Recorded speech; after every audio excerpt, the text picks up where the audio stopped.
Belum mulai, kayaknya Aku di rumah Kak, di kosan. Kenapa?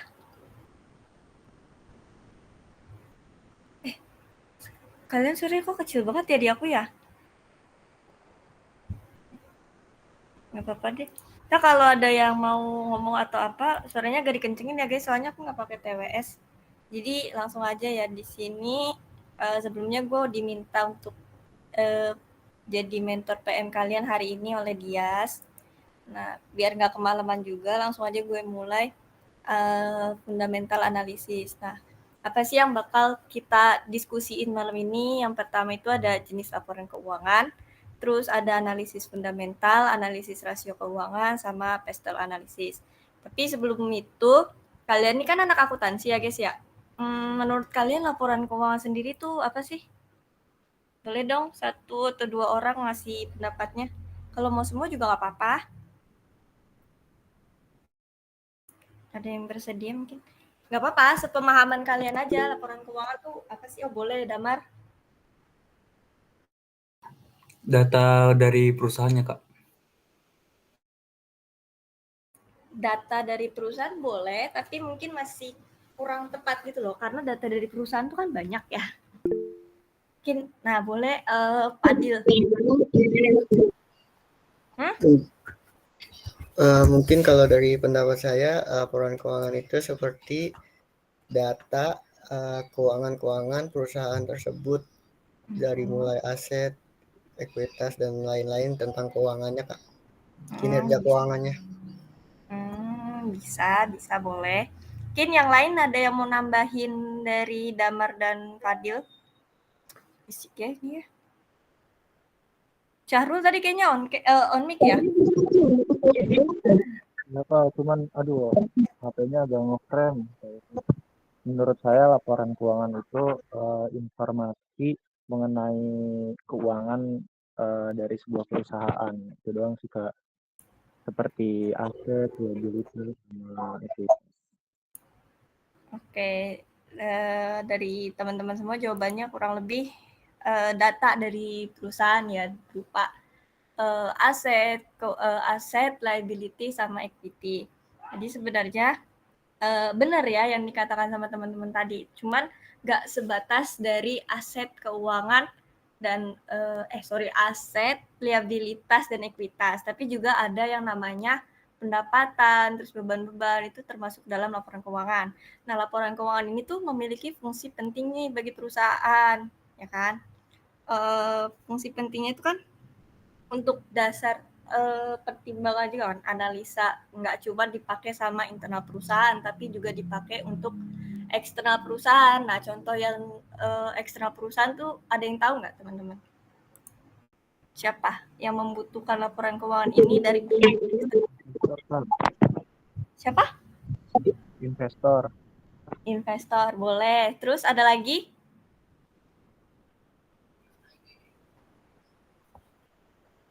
Ih, kenapa? Fadil, gue tahu lu dah.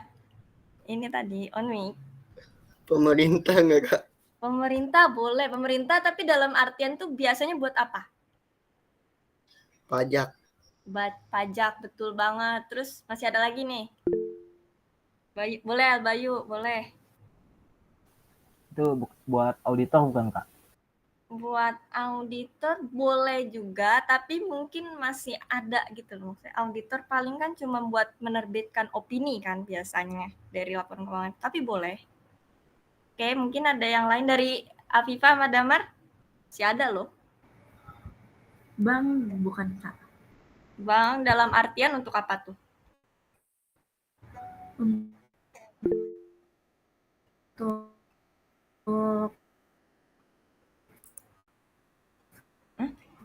Putus-putus suaranya di gua. Bentar.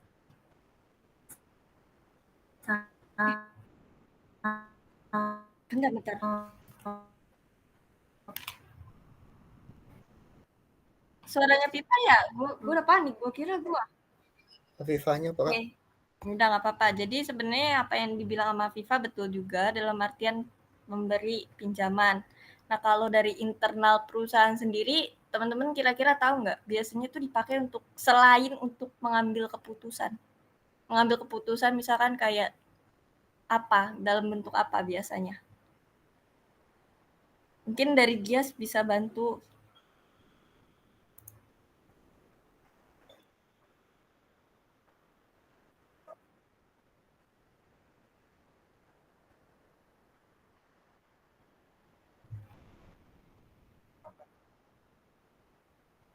Betul, bisa juga.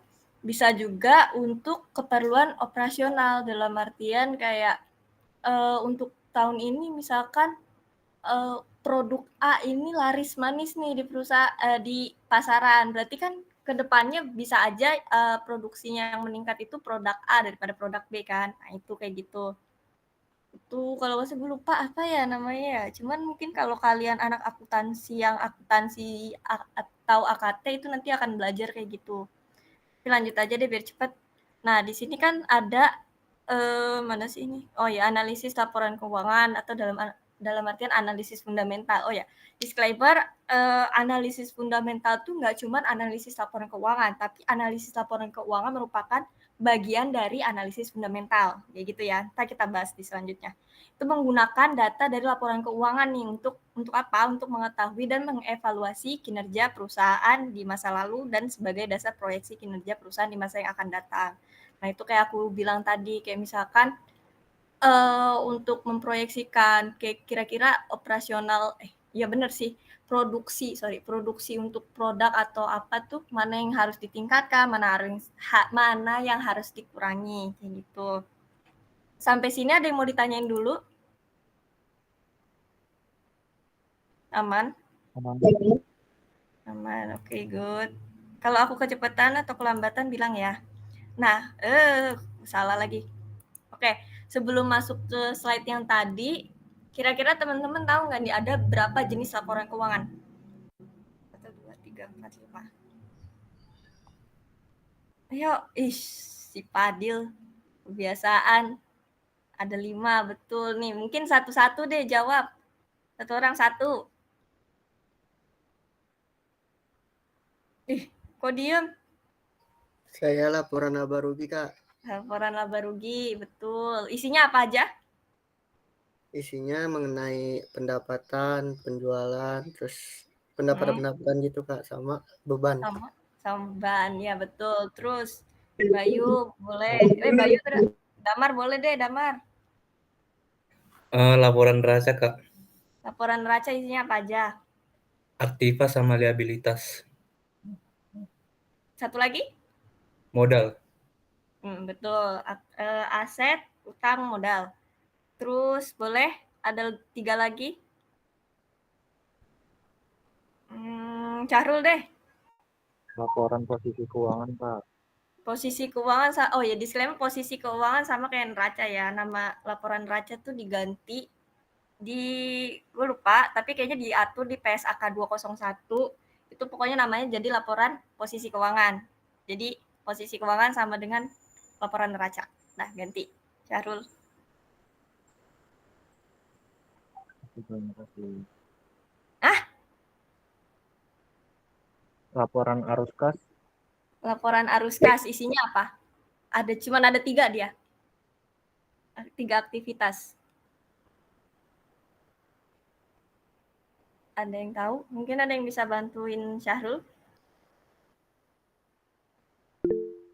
Nah, Mas Bayu boleh bantuin.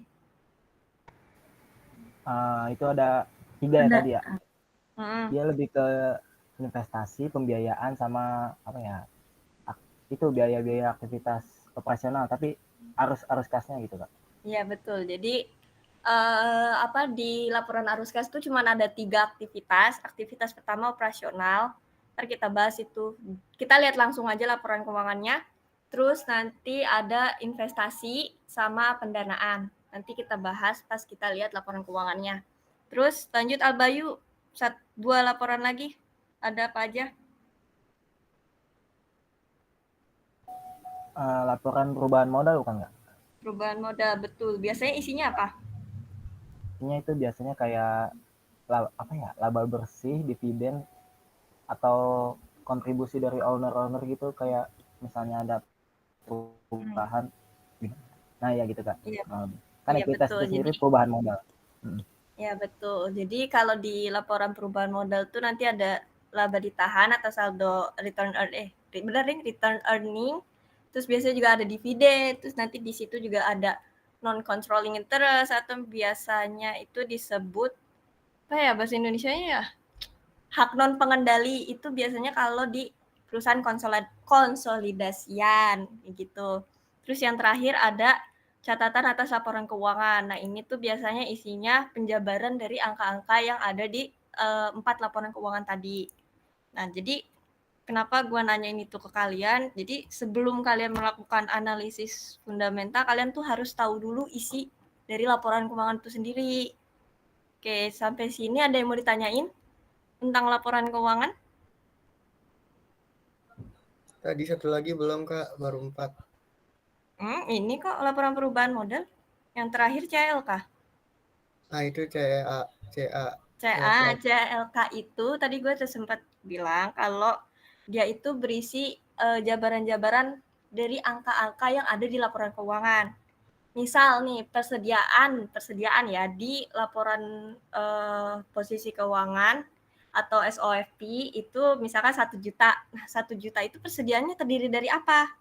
Nah, itu nanti dijabarin di catatan atas laporan keuangan kayak gitu. Terus juga kas dan setara kasnya. Kan nggak mungkin bisa aja dia lebih dari 1 bank. Nah, nanti di 1 bank itu ada berapa saldonya, dijabarin di situ kayak gitu. Itu untuk CLK ya. Oke, lanjut. Mau ditanyain lagi? Ada yang mau ditanyain lagi? Atau cukup? Cukup. Good. Lanjut. Nah, ini ke analisis fundamental. Nah, analisis fundamental ini biasanya analisis saham yang berdasarkan kinerja emiten atau perusahaan yang terdaftar di B. Kalau misalkan analisis teknikal yang kalian udah jago itu, ya kan berdasarkan pergerakan sahamnya ya, harga sahamnya. Nah, ya kan kalau misalkan fundamental ini berdasarkan kinerjanya itu sendiri. Nah, pendekatannya tuh ada 2 ya, teman-teman. Ada yang bottom up sama yang top down. Kalau top down itu biasanya dari atas ke bawah. Nih kayak dari global, industri level, sektor level baru ke spesifik bisnis. Tapi kalau misalkan bottom up tuh kebalikannya. Jadi dari bisnis tertentu, terus sektornya, terus industrinya baru ke globalnya kayak gitu. Jadi yang aku bilang tadi analisis laporan keuangan itu iya benar deh, analisis laporan keuangan itu bagian dari analisis fundamental. Tuh.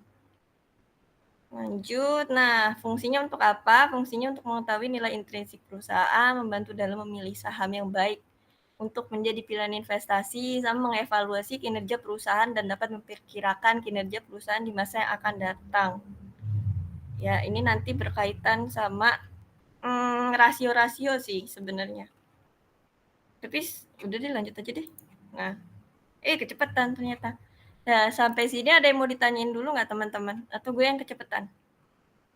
Ini cepet banget anjay. Aman. Aman. Oh, yang aman cuma 1 anjay. 2. 3. Baru 3. Fadil sama Damar aman. Fadil aman, Damar aman. Udahlah, aman semua aja. Ya kalau ada pertanyaan terus gue belum selesai, kalian langsung potong aja nggak apa-apa ya. Oke, lanjut ke analisis rasio keuangan. Cepet banget ya, tiba-tiba kesini aja. Nah, ini yang pertama itu ada rasio profitabilitas, yaitu rasio yang memberikan informasi mengenai kemampuan perusahaan dalam menghasilkan laba operasi dan laba bersih perusahaan. Ini tuh lebih ke kayak laba bersihnya perusahaan terhadap aset atau terhadap ekuitas, biasanya kayak gitu ya. Tapi juga ada yang NPM pada revenue. Nah, di sini tuh rasio profitabilitas ada 3. Yang pertama tuh ada ROE, return off bukan sih harusnya? Itu return on ya? Nah, yaitu intinya ROE yaitu rasio yang digunakan untuk mengukur laba bersih terhadap total ekuitas. Rumusnya net profit atau total equity. Nah, sebelum gue lanjut ke rumus yang kedua, menurut teman-teman nih, ini kita diskusi singkat aja sih. ROE itu bagusnya di atas 100 atau di bawah 100?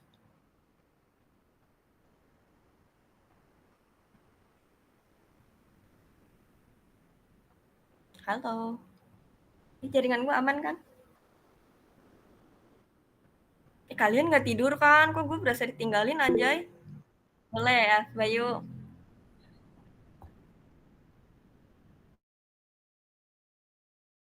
Tadi apa ROE ya, Kak? Ya, ROE tuh bagusnya di angka berapa? Di atas 100 berarti, Kak. Karena dia mengukur laba bersih. Betul nggak, Kak? Hah? Gimana? Ulang. Tadi ada motor lewat. Di atas 100 karena dia tuh mengukur laba bersih sama total perubahan modalnya gitu. Coba kalau menurut siapa ya dari tadi yang belum ngomong? Sebenarnya Pipah sih. Pipah dirimu belum ngomong loh. Suara aku kedengar nggak Kak? Dari tadi aku ngomong Kedengeran. tapi kayaknya tidak terdengar. Apa? Kedengeran kok. Kemarin dibahas di atas 100 sih Kak. Di atas 100. Wih, kenapa tuh? Siapa tuh yang bilang tuh? Dari ya, Pipah suaranya. Ya Allah, suaranya Pak. Laba gitu.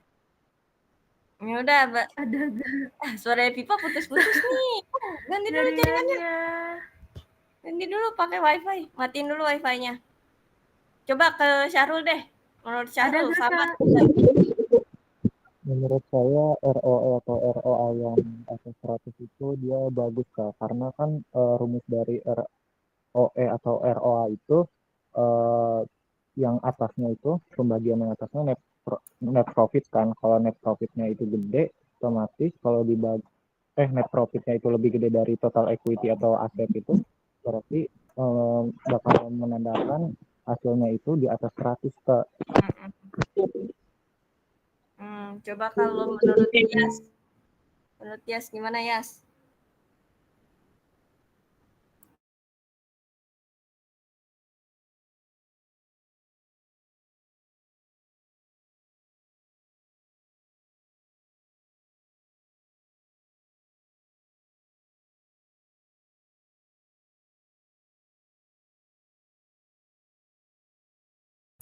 Nah, thank you. Jawaban dia ya jelas ya tingkat 2 harusnya lebih paham ya.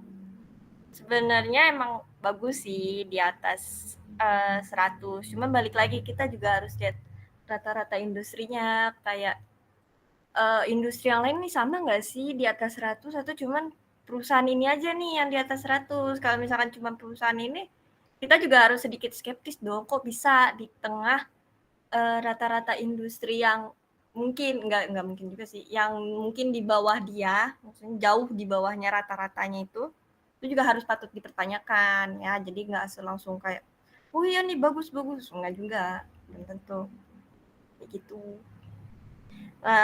ROE ini sama kayak ROA ya jadi kayaknya nggak perlu dibahas lebih lanjut juga. Sama sih bedanya sama NPM juga sama sebenarnya. Cuman yang beda tuh cuman pembagiannya aja. Pembagiannya yang pertama atas equity, yang kedua atas total aset, yang ketiga sama penjualannya. Nah, disclaimer yang biasanya orang-orang pakai itu ROA atau ROE. Kalau udah ada salah satu aja itu gak apa-apa, sebenarnya udah cukup, udah lebih dari cukup kayak gitu. Tapi kalau gue pribadi sih kayaknya lebih kalau gue kalau gue di kantor kayaknya lebih seringnya pakai antara ROA atau ROE. Kalau NPM ini jarang gitu. Dari teman-teman sebelum masuk ke rasio berikutnya ada yang mau tanyain nggak tentang profitabilitas? Oke, dari Albayu aman. Terus Syarul aman. Nggak aman semua ya, oke. Lanjut ke likuiditas. Kok likuiditas perasaan udah, oh yaudah. Ya, udah nggak apa-apa. Nah, ada likuiditas. Biasanya rasio ini tuh untuk kayak ngukur nih kemampuan perusahaan untuk bayar utang jangka pendeknya atau utang yang jatuh tempo sebelum 1 tahun. Menggunakan apa? Menggunakan aset lancarnya, kayak gitu. Nah, sebenarnya ada 3, tapi mungkin yang dimasukin di sini cuma 2, ya nggak apa-apa sih. Yang pertama itu ada current ratio. Current ratio ini udah kalian bisa baca ya apa rumusnya, itu current asset dibagi current liability. Terus ada quick ratio. Quick ratio ini sama, cuman current assetnya ini dikurangi sama inventory. Terus yang ketiga ada yang namanya cash ratio. Cash ratio ini cuman kasnya doang dibagi sama current liability. Nah, mungkin teman-teman nanya nih, kenapa yang quick ratio ini nggak pakai, ya bener deh, nggak pakai si inventory? Karena kalau yang gue nggak salah ingat, ya kalau gue nggak salah ingat, nanti kalian bisa search aja, inventory itu ada yang menganggap bahwa inventory kan apa ya namanya, kayak apa sih, operasional perusahaan ya, apa ya? Iya, termasuk salah satu operasional perusahaan, karena kan itu persediaan kan, yang pastinya itu bakal digunakan untuk penjualan. Nah, itu dikurangin. Jadi yang dipakai itu cuman kas sama, kurang lebih ya, kas sama piutangnya aja, itu yang kurang lebih kayak gitu. Karena dia termasuk ke operasional perusahaan. Dari teman-teman ada yang mau ditanyain tentang likuiditas?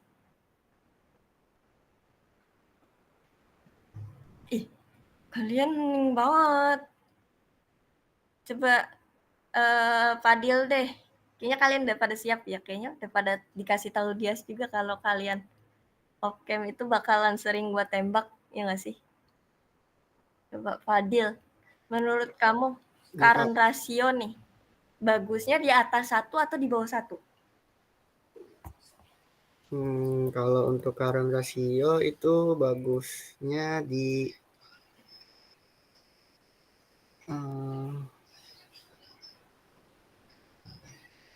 Gak apa-apa, sambil search aja kalau kalian bingung. Di atas 1 kayaknya nih. Iya, kenapa tuh? Kenapa di atas 1 dia bagusnya?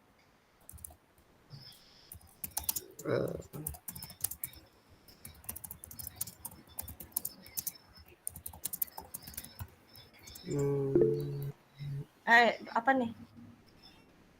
Boleh Apipah. Udah bener nih jaringannya nih. Aku mau izin jawab, boleh nggak Kak? Boleh, boleh banget. Kalau aku nggak salah ingat deh ya, kemarin tuh dibahas karena kenapa harus di atas 1? Karena berarti dia itu aset yang dia punya itu masih bisa untuk membayar kewajiban, apa sih kewajiban atau utang-utang yang harus dia bayar, gitu bukan sih Kak? Boleh. Boleh. Syarul nih, resign kenapa? Punya pendapat lain nih kayaknya nih. Udah Kak, sama Kak tadi. Kirain beda. Ya udah lanjut. Oh sama. Ya udah. Tapi ini aku punya pertanyaan. Kalau misalkan, kan tadi kata kalian bagus ya current ratio di atas 1.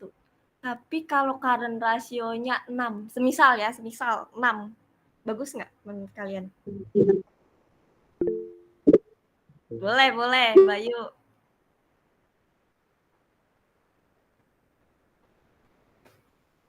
Bayu, apa nih? Bye. On mic dong. Gue nggak ini loh. Misalkan current rasionya 6.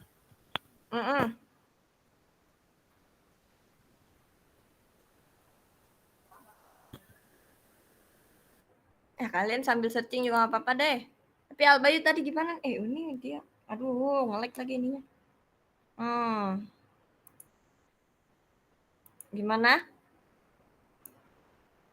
Gimana kalau misalkan boleh. Kalau current rasionya 6 itu berarti bagus Kak.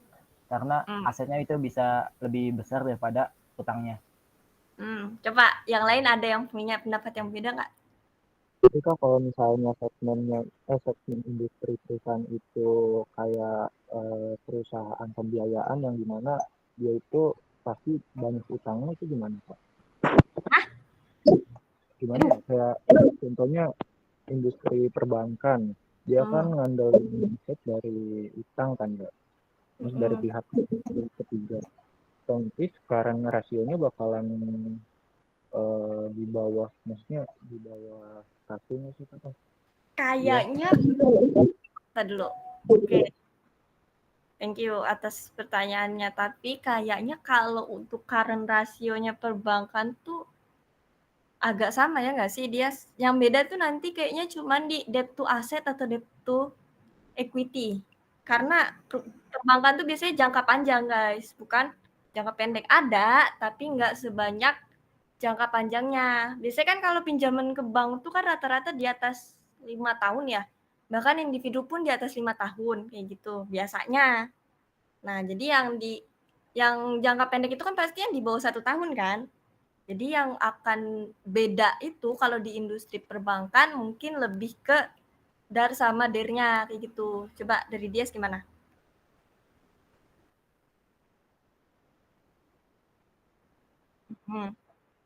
Benar dari rasio solvabilitasnya. Nah, ini jawabannya berarti kalau balik lagi ke nanya dulu deh ke Syarul, aman nggak kira-kira? Aman, oke. Gue lanjut ya. Berarti kalian sepakat nih kalau likuiditas di atas 6 itu berarti bagus nih. Bagus, sepakat ya. Kalian sepakat nggak? Syarul, oke. Bayu, oke. Tapi menurut gue enggak loh. Penasaran nggak kenapa? Kalau nih, ini agak unik sih kalau misalkan rasio likuiditasnya di atas 6. Ada beberapa indikasi yang harus ini loh apa ya namanya ya? Berarti simpelnya gini, berarti aset dia banyak, tapi kenapa utang dia itu nggak dia lunasin kayak gitu? Kayaknya namanya tuh inefisiensi manajemen aset kalau gua nggak salah. Jadi aset dia banyak, tapi dengan kebanyakan aset itu berarti kan kalau rasionya di atas 6, utang lancarnya dia tuh banyak kan? Iya kan? Jadi kayak ngikutin gitu loh. Kalau misalkan naik, ya dua-duanya kan naik kan? Makin tinggi berarti makin naik. Berarti kalau kayak gitu kenapa dia nggak bayar si utang lancarnya buat nurunin si current rasionya kayak gitu. Nangkep nggak sih? Nangkep nggak? Nangkep atau bingung? Boleh jelasin ulang nggak Kak? Gimana ya? Aduh. Pernah dengar yang namanya modal kerja nggak? Mungkin tingkat 2 udah tahu modal kerja. Laporan modal kerja. Pernah? Harusnya dia pernah. Iya nggak? Udah kan? Dia seragu gitu ya semoga lu.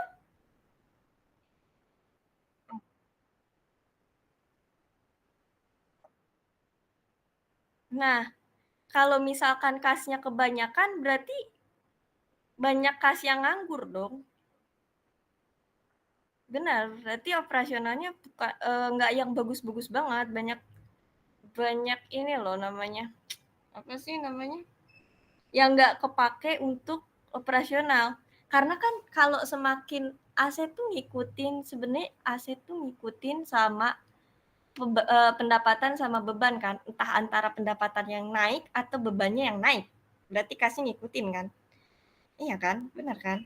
Tapi kalau kasnya pendapatannya naik atau bebannya turun. Kayak gitu kan? Tapi kalau kasnya kebanyakan nih, berarti bebannya turun, berarti nggak efektif dong untuk operasionalnya. Ngerti nggak sih?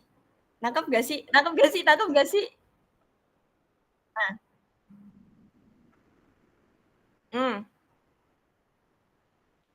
Betul. Betul, betul. Betul, padahal kita punya banyak uang, jadi itu nggak efektif uang kita. Nah akhirnya. Ih, gue susah banget ngejelasin kayak gituan. Aduh, makasih Dias. Jadi, nggak semua yang tinggi tuh bagus. Jadi sebenarnya bisa aja kita memanfaatkan, aset kita yang banyak itu untuk hal-hal yang lain, tapi nggak kita manfaatkan. Makanya kenapa rasio likuiditas kita naik, itu. Jadi nggak semerta-merta kayak, "Ya ini bagus," nggak juga, kayak gitu.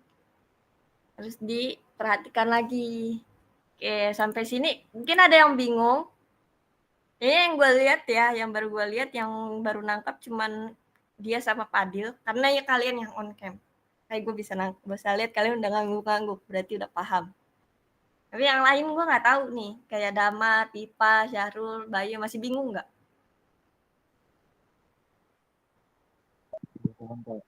Ah, aduh, suara lo.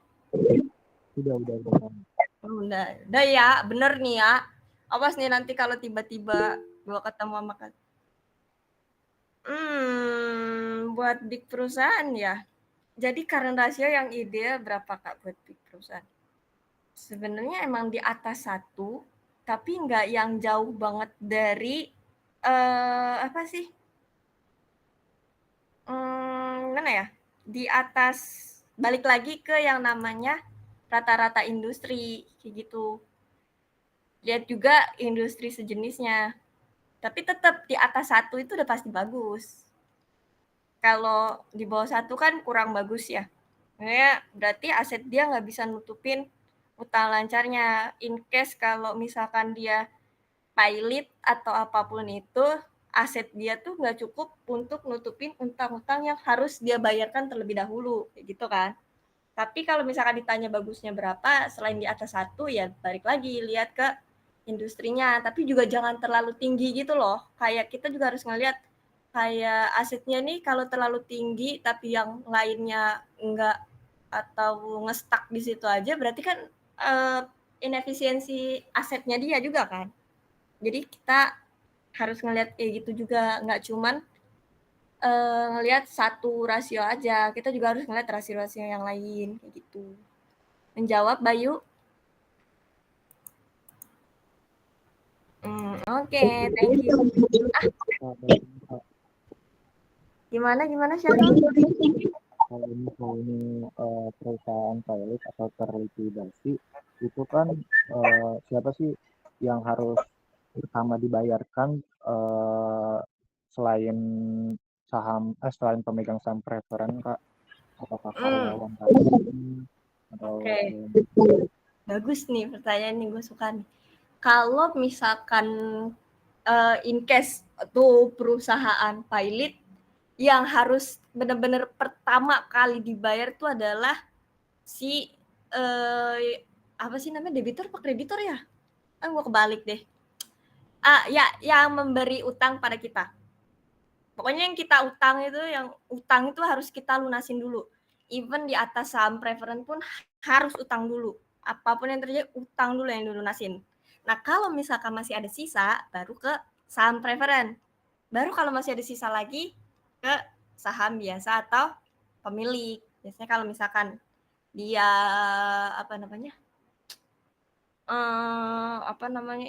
menerbitkan saham ya. In case dia menerbitkan saham di bursa kayak gitu.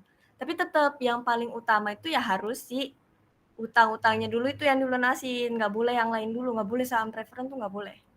Karena jatuhnya gini loh teman-teman, kalau misalkan kita beli suatu saham, bukan cuman kita mengakuisisi asetnya aja, tapi kita juga mengakuisisi si utangnya. Berarti kita tetap menanggung utangnya, kita juga menanggung mendapatkan labanya dia, terus menanggung ruginya dia juga, nggak cuman kita tuh sebagai oh iya nih pemilik tapi cuma mau untungnya aja. Ya itu sih bisa sih kayak gitu sih kalau misalkan kalian trading. Tapi kalau kalian ngehold untuk jangka waktu yang lama, ya berarti jatuhnya kalian nanggung juga si utang perusahaan itu kayak gitu. Menjawab Syahrul? Oke, kalau misalnya terjawab. Oke, dari yang lain ada pertanyaan? Aman ya. Berarti urutannya itu utang, saham preference, saham biasa. Ya, betul. Kayak gitu. Pokoknya pemilik tuh justru biasanya yang paling terakhir. Atau bahkan kalau misalkan nggak ada, misalnya rugi karena mentok cuma sampai, contoh perusahaan besar, mentok cuma sampai di utang. Terus saham preferennya sama saham biasanya nggak dapet, tapi malah ikut menanggung rugi. Itu bisa nggak? Ya bisa-bisa aja. Kayak gitu. Karena kan ya kita kan namanya investor itu berarti sebagai pemilik saham, pemilik modal, pemilik perusahaan. Saham itu juga yang namanya surat tanda kepemilikan kan, surat tanda kepemilikan perusahaan. Berarti kita ikut andil atas si utang perusahaan kayak gitu. Semen-semen. Udah aman untuk masalah ini? Aman. Aduh bentar, gue minum dulu ya. Haus. Kalian kalau mau minum aja ya. Kalau mau nyemil juga nggak apa-apa loh. Oke, lanjut. Nah, ini nih seharusnya. Ini yang tadi kita sempat mention dikit. Rasio solvabilitas.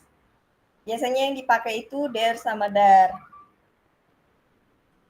Benar, anjir capek. Kalau yang tadi itu cuman yang lancar aja. Nah, sekarang baru keseluruhan si utangnya. Jadi ini tuh untuk apa ya?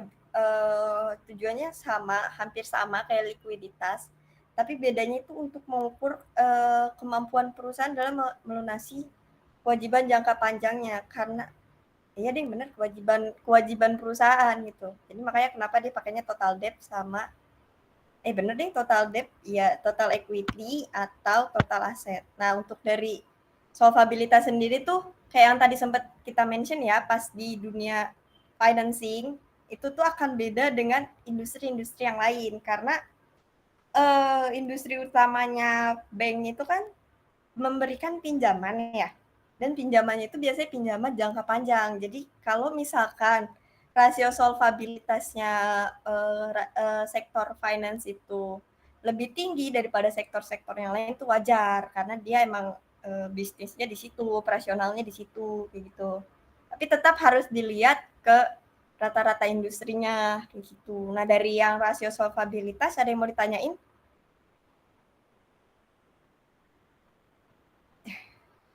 Aman. Yakin?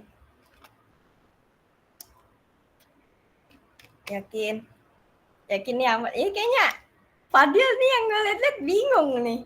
Serius nggak mau nanya? Bayu aman. Fadil aman? Aman. Apa sih gitu doang? Pipa, Damar? Ya aman. Udah, biar nggak kelamaan juga. Nah, lanjut ke rasio aktivitas. Nah, rasio ini tuh biasanya kalau gue pribadi jarang pakai ini. Tapi kayaknya kalau di kantor gue itu sering nih pakai ini. Karena kita as auditor tuh mau lihat efektif nggak sih si perusahaannya ini dalam aktivitas operasionalnya, terutama aktivitas operasional ya. Nah, contoh sebenarnya si aktivitas ini banyak banget guys, banyak banget. Tapi gue males jelasin. Di sini ada berapa ya?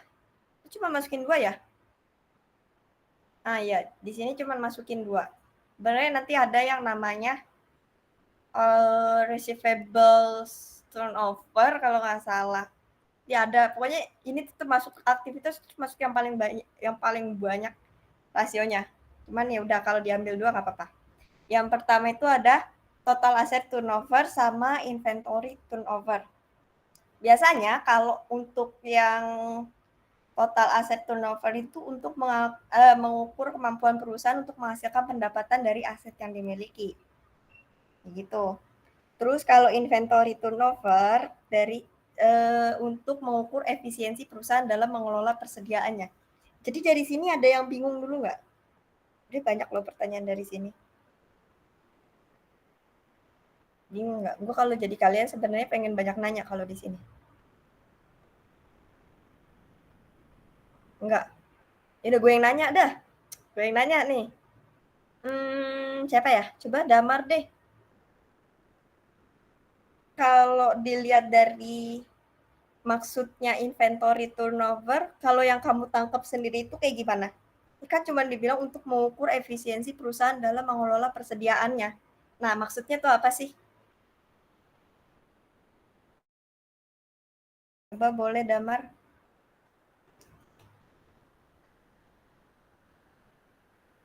Izin menjawab Kak, mungkin kalau dari aku itu kayak mengukur dari penjualan perusahaan gitu Kak, kayak manajemennya gimana kalau misalnya turnover-nya semakin tinggi mungkin itu bisa bagus untuk perusahaannya. Jadi perusahaan itu kayak efisien dalam mengelola persediaannya gitu Kak. Jadi dari persediaan itu dia juga dapat menghasilkan penjualan yang lebih meningkat gitu Kak. Kalau menurut siapa ya dari tadi belum jawab? Kalian aktif sih. Jadi siapa yang mau jawab deh?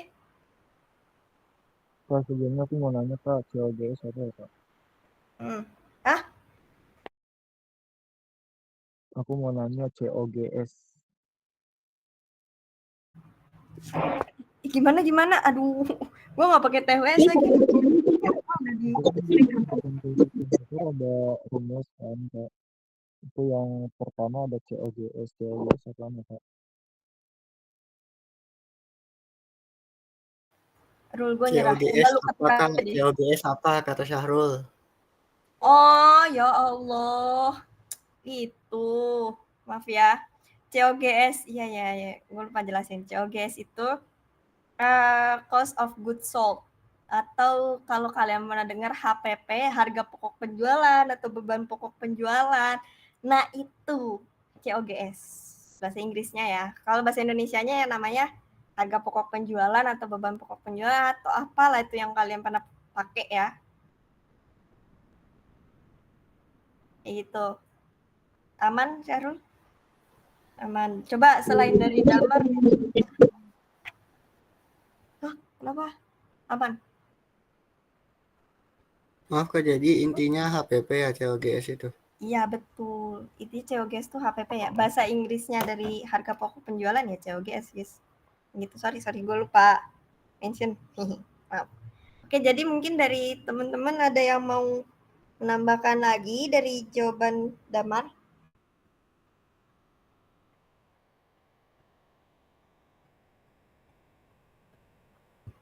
Coba. Dias doang nih tingkat 2-nya. Coba, Yas.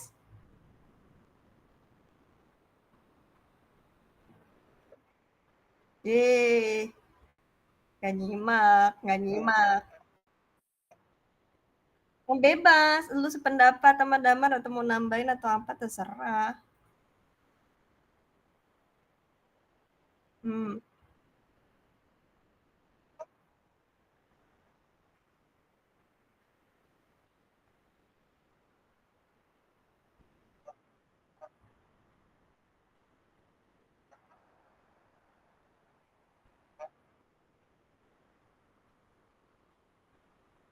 Berarti kalau makin mana nih yang makin bagus nih?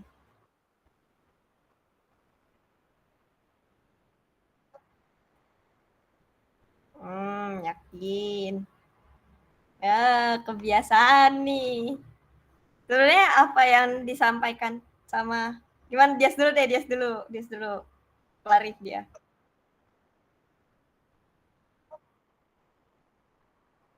Lu ikut aja lu jawaban aman tuh. Licik dah. Oke, jadi sebenarnya jawaban Damar udah oke dan jawaban tambahan dari Dias juga udah oke.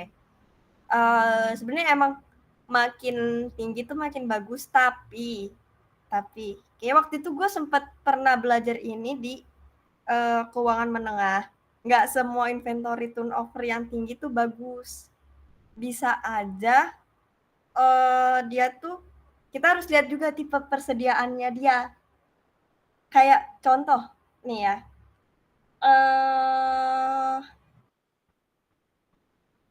Aduh, gue bingung. Gue bingung. Oke, gue nemu. Ada satu perusahaan yang menjual, contoh ya, 1000 kilo jeruk sama 1 mobil sport. Kira-kira bagus mana inventory turnover-nya?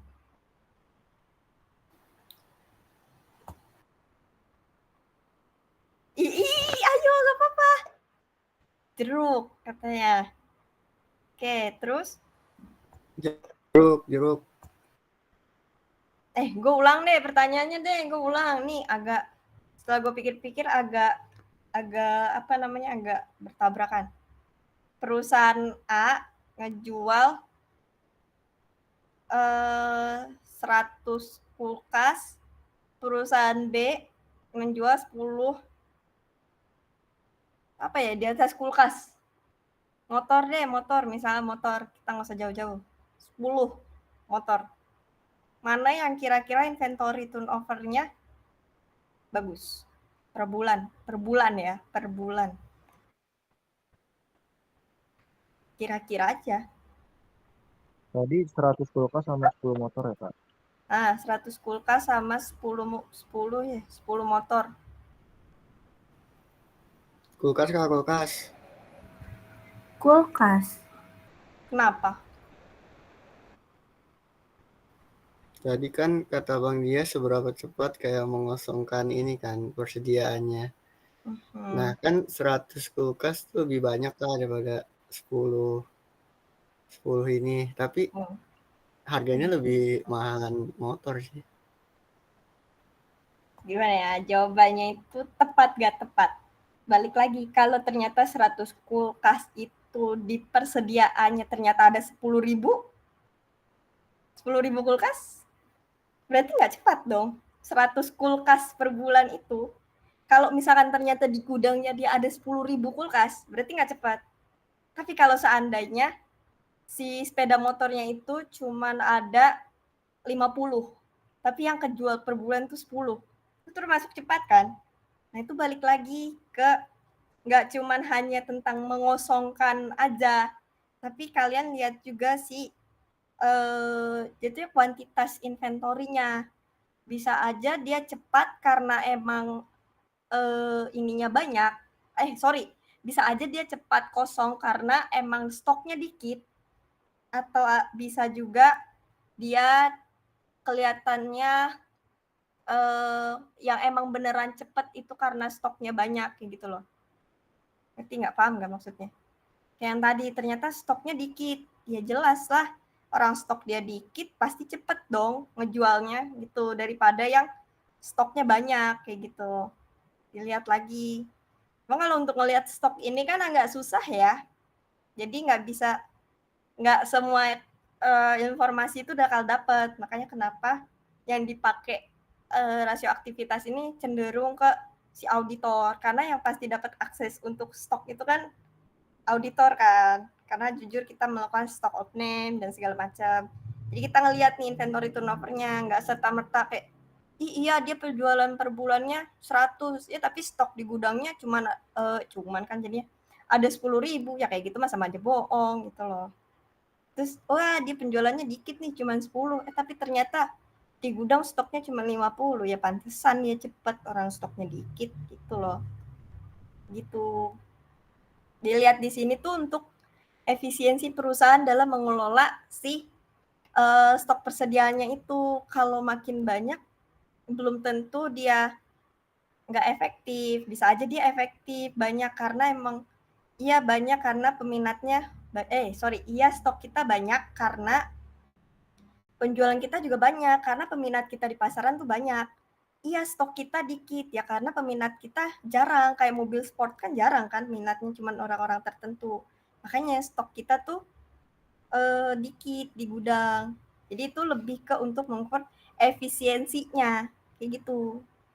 Bukan cuma seberapa cepat kosong gudang aja. Sampai sini ada yang mau ditanyain dulu? Itu kurang lebih ya untuk gambaran aktivitas tuh kayak gitu. Ada yang mau ditanyain? Aman.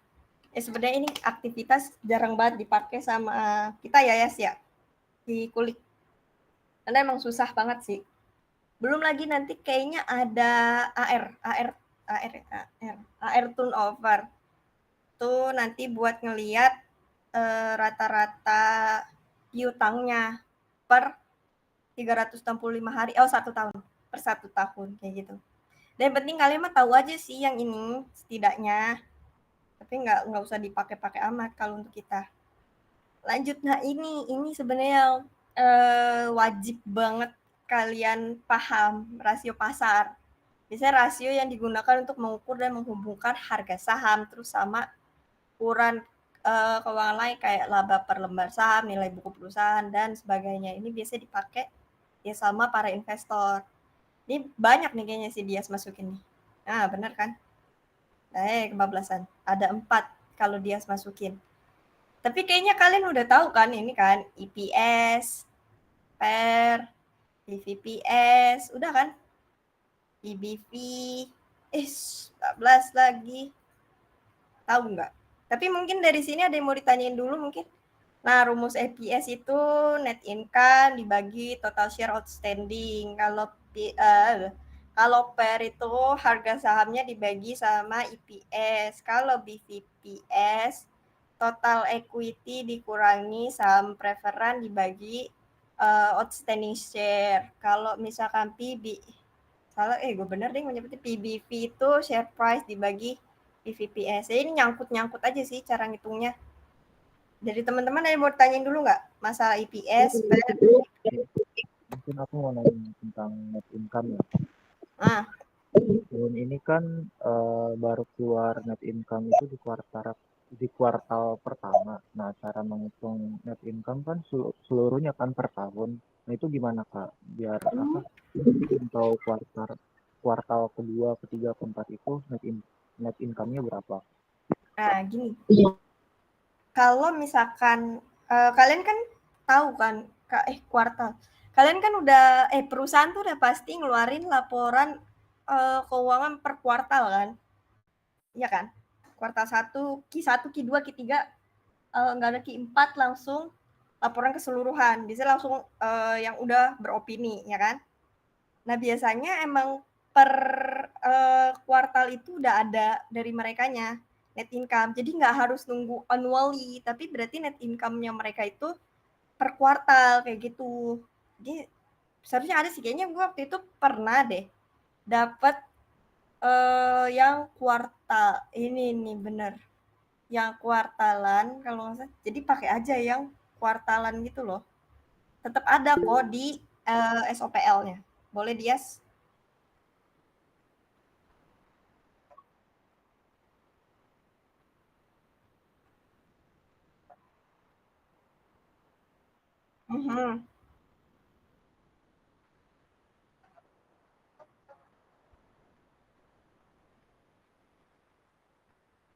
Nggak bisa, nggak boleh. Nggak boleh.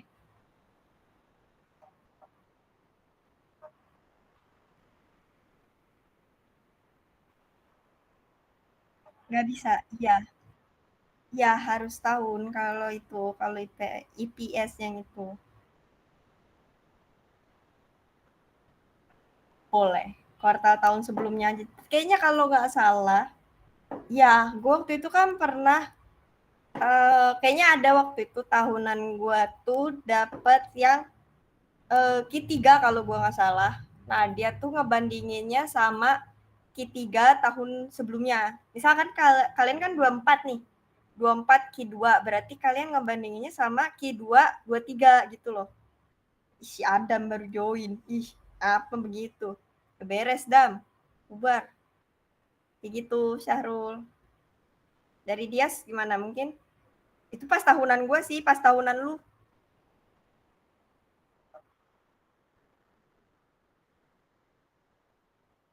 Gak boleh.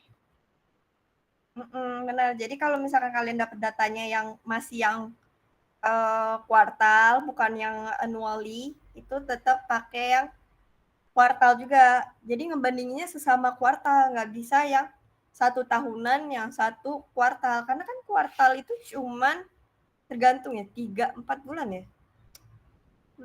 Cuman 3 bulanan doang. Jadi nggak bisa yang disamakan sama yang tahunan yang 12 tahun karena dia cuma 3 bulan, guys. Jadi kalau misalkan kalian cuma dapat yang yang kuartalan, jadi harus dibandingin sama kuartalan tahun sebelumnya kayak gitu.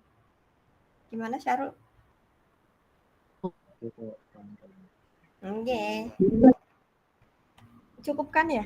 Gue nggak pakai TWS jadi suara dia mendem anjir. Nanti Syarul kalau mau chat, kalau gue haho chat aja ya. Oke, dari teman-teman ada yang mau ditanyain masalah ini? Ini kalian bisa baca dah. Udah. Gue harus jelasin, haus gue lama-lama. Aman. Ini aman nih. Ih, gue kira kalian mau membantai gue. Anjir. Takut. Syarul aman. Pipa sama Damar sama Bayu aman. Kalian kalau mau nanya aja loh. Bayu aman. Udah aman. Udah nih nanti dapat PPT-nya nggak mereka, Yas?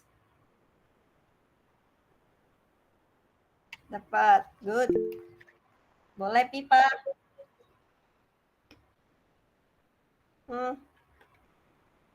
Kenapa, Pipa?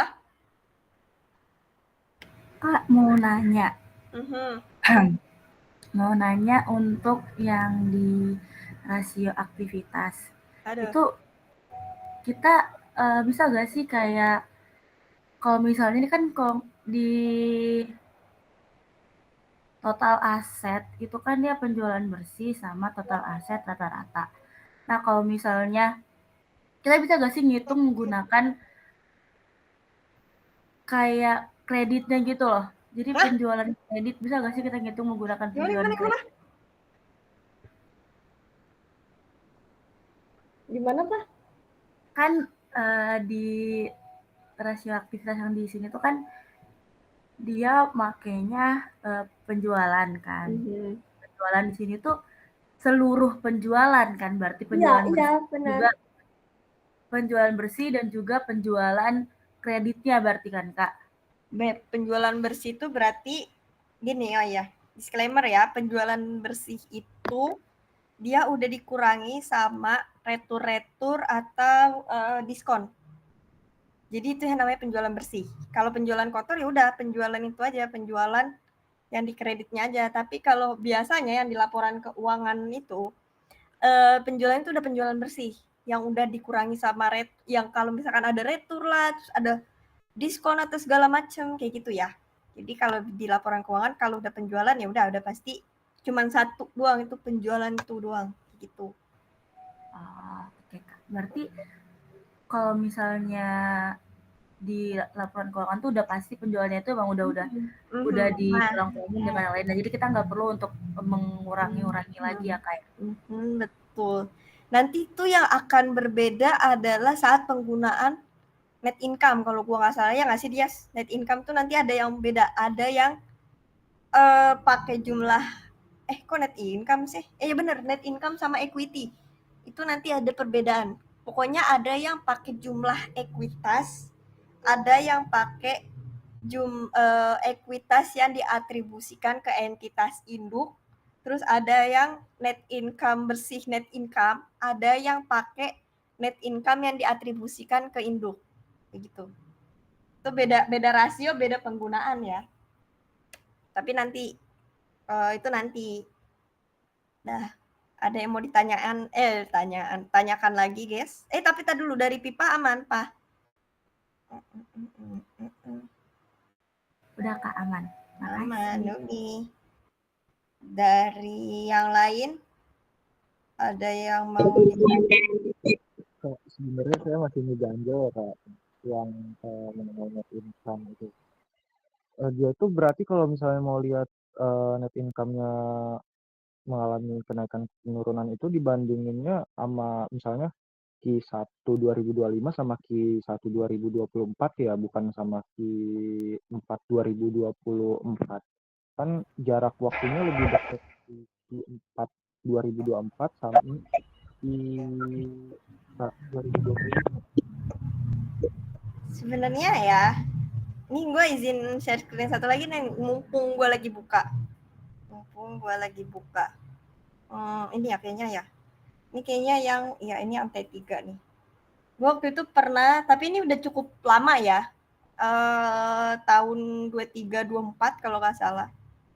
Kebalik. 23-22. Nah, ini kalau nggak salah T3-nya. Nah, bener kan, September kan. Ini tuh ini adalah contoh laporan keuangan perusahaan. Ini gue waktu itu ICBP ya, teman-teman. Terus ini posisi keuangannya. Nah, kalau misalkan ngomong net income kan ya tadi ya? Iya, Kak. Net income. Nih.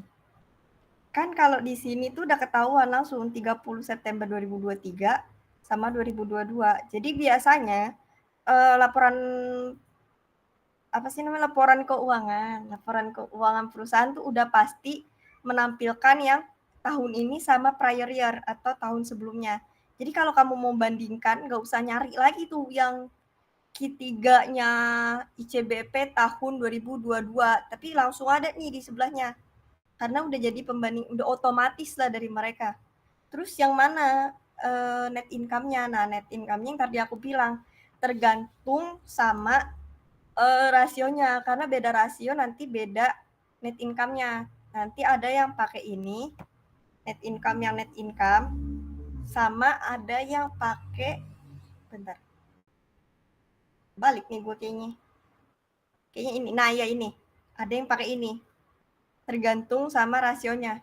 Ada yang pakai jumlah laba rugi komprehensif, ada yang pakai laba rugi komprehensif yang dapat diatribusikan ke entitas induk, kayak gitu. Jadi kamu nggak perlu nyari lagi kalau cuma dapatnya. Misalnya ini kan 2023 nih, 2024 Q2-nya perusahaan XYZ gitu. Jadi nggak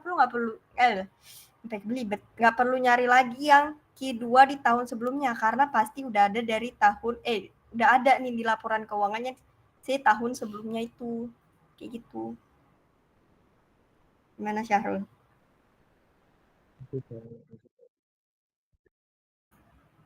Aman nih, benar, nggak ada yang ganjel lagi. Aman, aman. Awas ya kalau ada yang ngeganjel lagi. Tanyanya ke dia. Nggak bercanda, tanya aja langsung ke grup. Lanjut ya. Benar nih, lanjut ya. Ada lagi nggak yang mau ditanyain soal rasio? Soalnya udah bubar nih rasionya. Salah lagi. Udah selesai nih rasio-rasionya. Udah, aman. Dari tingkat 2 aman. Tingkat 1 aman. Tingkat 3 aman banget. Aman. Oh iya, mau ngingetin aja nanti kalau misalkan kalian nganalisis rasio keuangan tuh nggak perlu masukin semua rasio ya. Nggak usah, maksudnya takutnya tuh hasilnya bakal tumpang tindih gitu loh hasilnya. Jadi yang menurut kamu membantu aja, jadi nggak perlu semua kamu masukin kayak gitu. Sama, soalnya kayak gini loh konsepnya tuh sama kayak kalian nganalisis teknikal. Kalau semakin banyak kalian menggunakan indikator, jadi kan nanti bakal tumpang tindih kan hasilnya. Ntar indikator yang ini bilangnya ini, terus indikator yang ini lain lagi sama indikator ini. Jadi kan kalian bingung ya analisisnya kan. Nah, konsepnya juga sama dipakai di analisis rasio keuangan. Jadi kalau usah Pak kalian masukin semua yang ada di sini, kalian masukin ke analisis nanti pas fundamental. Nggak perlu. Jadi kalau yang menurut kalian oke aja kalian masukin gitu. Tapi setidaknya dari tiap rasio tadi minimal ada satu lah buat mewakilkan, kecuali rasio aktivitas ya. Dari 4 rasio yang tadi udah kita bahas, ya minimal 1 atau 2 lah masuk lah buat buat mendukung hasil analisis kalian kayak gitu. Aman guys? Nggak ada suara nih. Kayaknya gue tinggal tidur nih.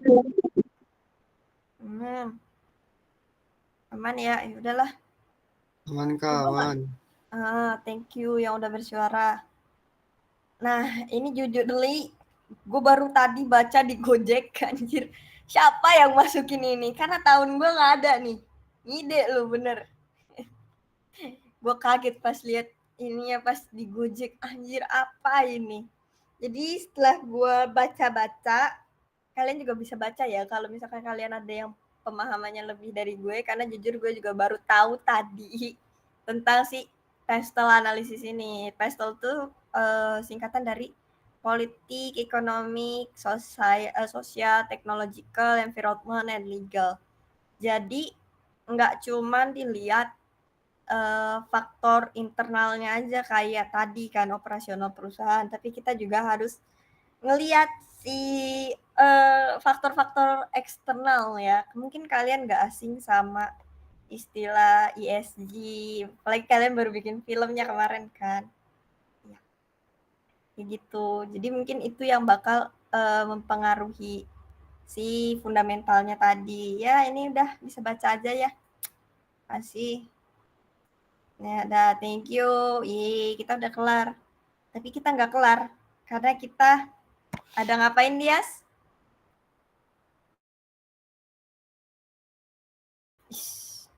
Alamak, yaudah yuk. Kalian boleh buka buku sama kalian udah dikasih kan? Sama Dias kan? Udah kan? Laporan keuangan yang mau kita. Mungkin boleh dibuka dulu. Ntar. Jujurly gue belum kelar loh, Dias, buat analisis. Makasih. Jadi nanti kita sama-sama ya. Jadi sorry kalau misalkan gue masih ada yang salah buat nganalisisnya. Karena jujur ini gue belum kelar. Karena ini anak emang nggak usah dilanjutin. Dah, kalian buka laporan. Ini berarti gue share screen ya? Ya udahlah. Bentar, mana sih ininya? Oh ini. Bentar ya guys ya, sabar. Mana sih? Oh ini. Nih. Jadi kalau misalkan udah masuk kan? Nah, putih-putih nih. Maaf. Nah, ini kan ada DKTF ya? Iya benar DKF. Gue sampai kebalik. DKFT nih guys, Central Omega Research. Ini gue kasih. Kalian kalau misalkan masih ada yang belum diganti nama, kan angka-angka tuh ya kalau nggak salah 1.400, 1.400 sekian. Apa sih? Gak tahu. Pokoknya itu kan belum diganti nama. Nah, jujur gue itu kalau misalkan mau nganalisis, hide dulu deh. Mau nganalisis tuh pasti gue ganti nama. Kenapa? Karena biar gue tuh nggak ketukar. Jadi kalau misalkan ini general information, gue akan ganti dengan JI. Terus ini SOFP itu Statement of Financial Position, SOPL Price and Profit and Loss, terus CE itu Change Equity, CE 23, CF itu Cash Flow. Nah ini baru fundamentalnya. Ya, jadi langsung aja. Kalau kecepatan bilang ya, karena gue di Excel-nya kagak ngelihat si ininya kalian. Nah biasanya kalau gue tuh akan buat highlight dulu apa yang mau gue highlight. Sebenarnya ini terserah kalian ya, cuman biasanya kalau gue itu ada berapa sih? Ada 6. Nah, dari laba bersih, pendapatan, beban pokok, beban pokok. Beban pokok di sini maksudnya HPP ya, beban pokok penjualan atau ya benar HPP atau COGS, atau COGS. Terus aset, terus liabilitas sama ekuitas. Terus gue masukin tahunnya, tahun 24 sama tahun sebelumnya, 23 sama pertumbuhannya. Terus ya kalau laba bersih, gue ngambilnya dari sini. Laba rugi yang dapat diatribusikan ke entitas induk. Ini kalau gue nggak salah tuh, nah ini. Yang current year itu berarti yang 2024. Kalau prior year itu berarti yang 2023. Kita turunin ke bawah sampai dapat yang nih, yang diatribusikan ke entitas induk. Terus lanjut 23-nya sama udah. Nah, baru kita ngitung pertumbuhannya. Rumusnya cuman ini doang. 2024 dikurangi 2023 dibagi 2023. Nah, kayak gitu. Pokoknya yang lain seterusnya juga sama ya. Pendapatan juga sama. Terus beban pokok juga sama. Terus aset, liabilitas, ekuitas, Ekuitas ngambilnya dari jumlah ekuitas. Dah. Aman? Sampai sini aman? Gak ada suara weh. Guys. Aman Kak? Yakin? Ya udahlah. Jujur gue nggak ngeliat meet-nya ya. Jadi kalau kalian reaction atau kirim pesan gue nggak tahu. Dah. Ini gue cuma nyampe likuiditas juga belum beres. Yang pertama itu rasio profitabilitas atau ROE. Ya udah ketahuan lagi emang gue kocak emang. ROE itu kan rumusnya net profit dibagi equity ya. Kalau dari sini ini sebenarnya ada guys. Jadi menurut kalian net profitnya berapa?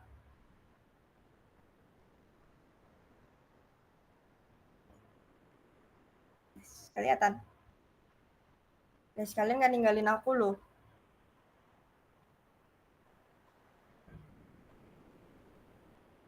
Halo.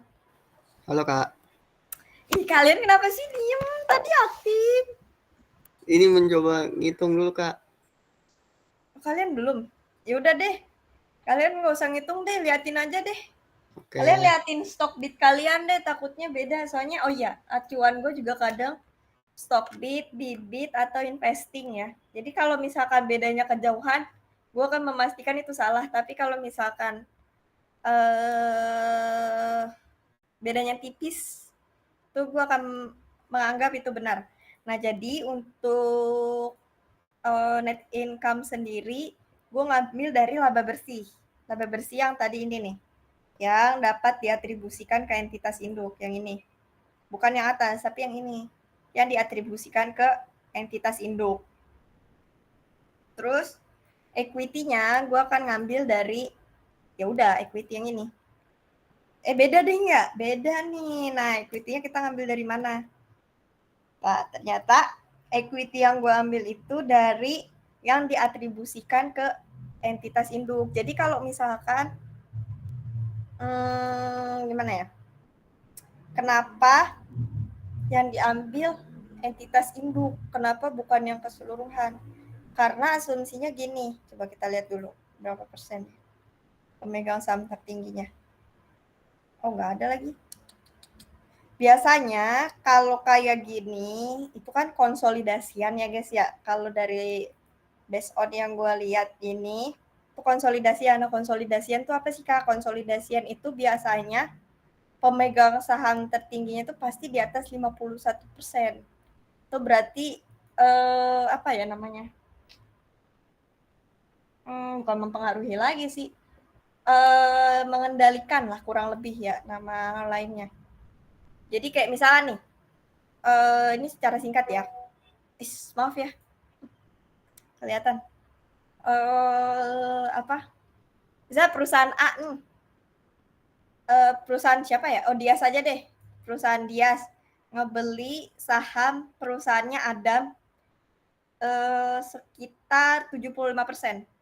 Nah, berarti yang dikatakan entitas induk itu adalah perusahaannya si Dias, karena Dias memiliki 75% sahamnya perusahaan Adam.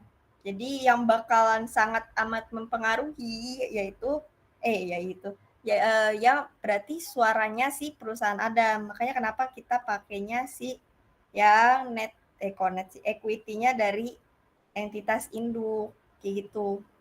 Terus yaudah ini langsung dibagi aja. Hasilnya segini. Dan kalau gua nggak salah lihat tadi Mita stock bid-nya Dias mana sih? ROE-nya 49,51 itu kalau di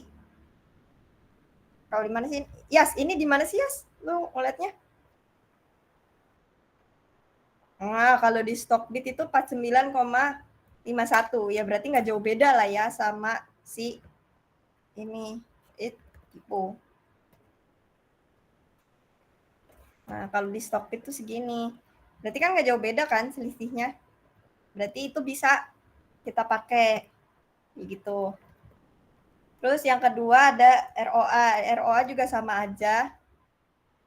Terus ROA di stock bid itu 18,24. Berarti masih bisa lah ya. Kalian gak usah ngitung, guys. Kalian gak usah ngitung, beneran. Kalian lihat aja. Sama Kak, sama. Hah? Saya udah ngitung tadi ROE, ROA sama Kak. Pandai betul. Nah, kalau NPM di sini 32,75, di gua 25,6. Udah nggak beda yang jauh banget, jadi masih bisa pakai lah. Kayak gitu. Ini sorry, ini gue belum kelar, anjir. Ini gue belum kelar, jujur, maaf ya. Karena emang dadakan banget. Nah, current asset itu ngambilnya dari mana? Ini di atas 1, bagus nih. Ya, di atas 1, bener. Ntar dulu, ini kebanyakan. Biasanya gini. Biasanya gue gini. Nah, udah membangkang di belakang. Ini current asset ngambil dari mana? Current asset tuh ngambil dari, yaudah, langsung aja. Jumlah aset lancar, yang ini nih, dibagi sama liabilitas, jumlah liabilitas. Oh, salah, masih di sini. Nah, ini dia. Nah, jumlah liabilitas jangka pendek. Jadi ngambilnya dari sini ya, untuk si current ratio. Terus quick ya, quick ratio ya tadi ya. Aduh, gue lupa lagi. Ya kan ya? Tadi yang di quick ratio.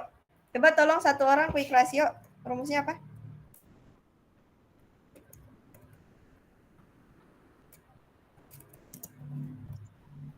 Current asset dikurangi inventory dibagi current liability. Salah, ya udahlah. Ini kan inventory kan. Nah, berarti ini kita cari dulu current asetnya yang tadi ya, berarti mana nih yang tadi? Kalau kecepatan bilang ya, Wak. Kadang aku kalau pakai Excel cepet banget.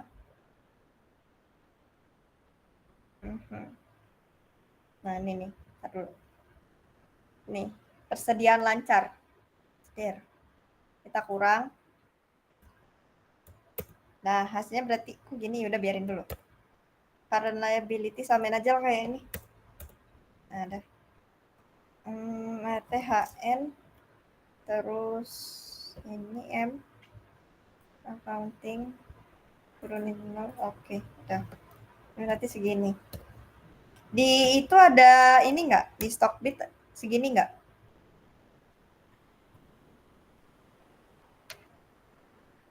Coba, bentar. Gue nggak ada Stockbit sih, jujur nih. Kayaknya udah gue hapus. Nggak ada. Oh, 1,87. Karena rasionya 2,12. 1,87. Ya, nggak jauh lah ya. Berapa sih selisihnya? 2,12. Lumayan jauh lagi nih. Enggak kok. Sama. Bentar ya. Oh, enggak. Ini mah nggak nyampe 1. 0,56 doang. Nah, masih aman berarti. Kalau quick ratio-nya itu 1,87. Oh, udah masih dekat ini mah. Masih 0, juga. Jadi ini masih bisa dipakai ya. RTHBO. Ada. Terus yang ketiga? Nggak ada ya? Nggak ada ya? Oke, habis itu rasio apa? 2. Rasio apa? Wah, parah, gue ditinggal. Likuiditas. Nah? Apa? Ada apa? Darder. Dar dulu berarti. Salah. Tipe. Tipe. Dari itu rumusnya apa?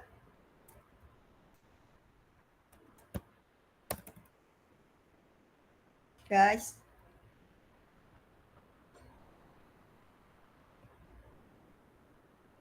Aku nggak bisa ngeliat chat loh. Total utang dibagi total aset. Oke. Total debt. Total aset. Iya benar deh.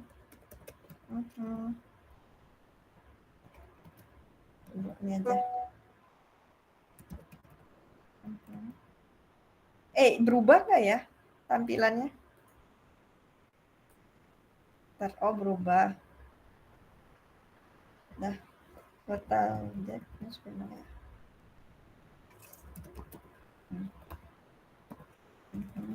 Pakainya langsung aja, kalau total debt itu kan berarti debt keseluruhan kan? Debt keseluruhan kan? Bisa diem. Gue dikacangin anjay. Kecewa.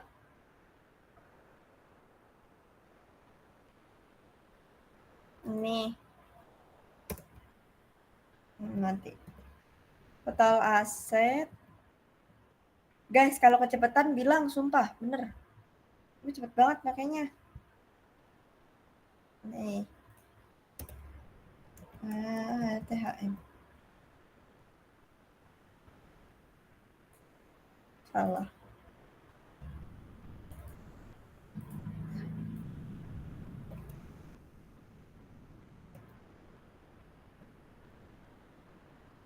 Kalau di itu berapa? Darnya si ini berapa? Sama nggak? Guys. Halo. Oh, nggak ada dar, dia adanya der lagi. Dernya tapi quarter lagi. Pantesan beda anjir. Pantes. Udahlah, paling kalaupun beda nggak beda jauh sih. Harusnya. Kita copy. Aku nggak bisa baca loh. Kak, izin masuk. Kalau dari gue sendiri, buat apa namanya, make sure hitungan kita sama apa enggak, gue tuh kemarin nyoba kan pakai rasio yang ada di motion trade, dan itu bener-bener mirip banget, kecuali rasio pasar-rasio. Gue lupa lagi jujur akun motion trade, boleh tolong di SS nggak? Gue masih ada, cuman gue lupa akun gue PW-nya apa jir. Mana ada duit gue lagi di situ, aduh. Ini emitennya apa? DKFT ya tadi ya? Oke, wait ya. SS kirim ke grup. Cepat. Kayaknya gue juga lupa password deh. Sumpah gue udah lama, gue ya Allah mana ada duit gue di situ, gue lupa, gue udah meninggalkan dia sejak lama, terus gue lupa, terus sekarang lagi libur jadi ya udah, gue pasrah aja. Mana ya? Gue dulu jujur udah lebih sering pakai RDI sama Bibit, cuman Bibitnya udah gue hapus. Terus bentar gue coba login. Ya elah pakai sidik jari lagi. Lupa lagi. Udah gue pasrah dah. Ada yang bisa buka ini nggak motion trade-nya?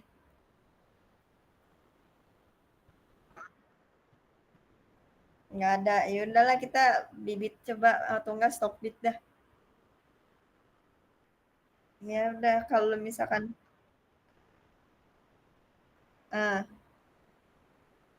tadi ini equity-nya pakai equity yang mana ya?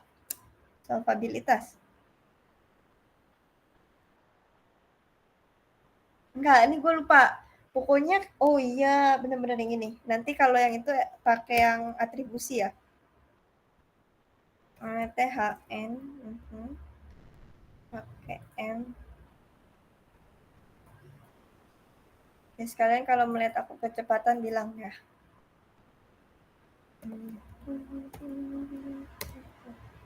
Sama nggak? 12-an ya? 2. Sama nggak sih? Beda tipis. Beda tipis. Ya karena beda kenapa ya? Karena dia udah masuk per kuartalan ya guys. Karena kalau gue yang ini tuh gue annually ya. Ini kita annually kan Yes? Bener kan? Iya bener annually. Emang iya? Nih. Nah. Enggak dong, enak aja. 2223 bener. Bener kok. Coba, lu berapa? Gedean ya? Atau kayaknya ini deh. Enggak, kalau ini Gue jujur gue agak lupa loh. Ini udah lama tidak melakukan hal ini. Nih. Segini, sama aja. Beda 0,01. Coba buka investing ah. Bentar ya.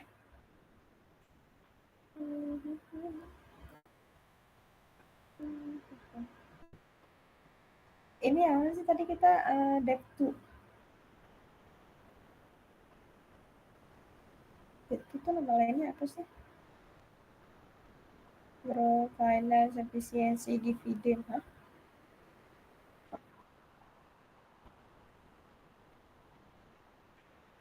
Oh iya.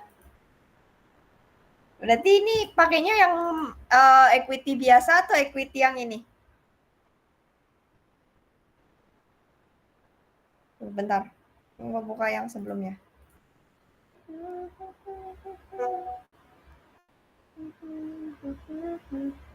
Gue juga lupa. Maaf ya.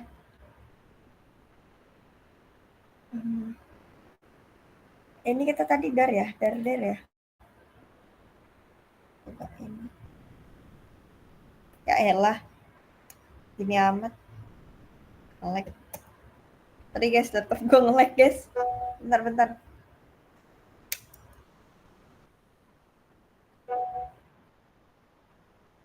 Ish, patently.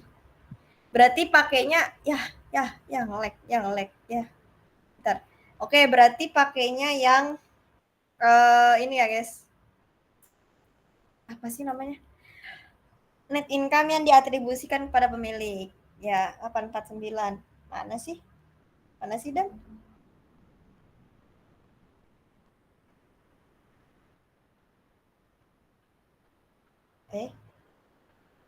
Kita der kan?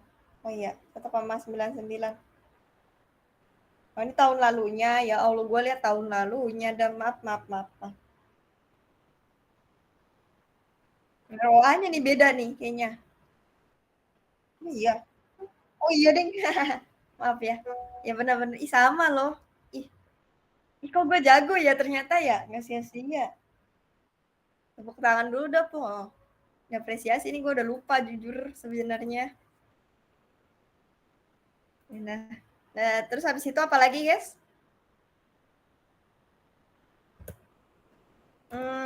Aktivitas gak usah. Nah ini nih 4. Iya, aduh banyak banget lagi sampai 4 gini. Inilah. Kita naik ke atas. Geser. Nah. Enak aja. Iyalah di share, enak aja. Iya tenang aja ntar gue share. Tipe. Maaf. Rasio pasar ada. Akan gue share tapi kalau kalian aktif. Kalau kalian nggak aktif gue nggak jadi share. Selanjutnya apa guys? Anjir diem. IPS kah, IPS. IPS. Nama panjangnya apa? Loh, kalian mah gitu. Masa gue dibiarin tunjuk kak, tunjuk aja kak.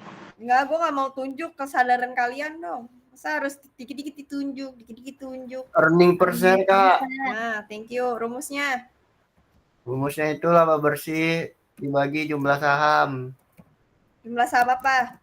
Yang outstanding share apa sih itu? Yang beredar. Menyontek udah.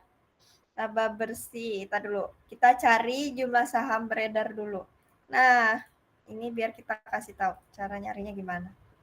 Tin dulu. Ini di mana sih? Kok gue lupa? Oh ini deng. Maaf. Nah, bentar. Gue memastikan kalian udah melihat dulu.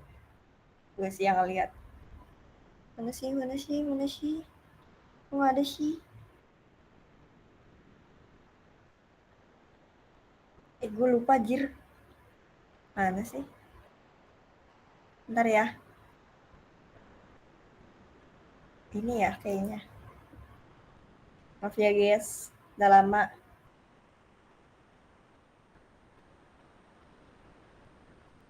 Di bagian mananya sih?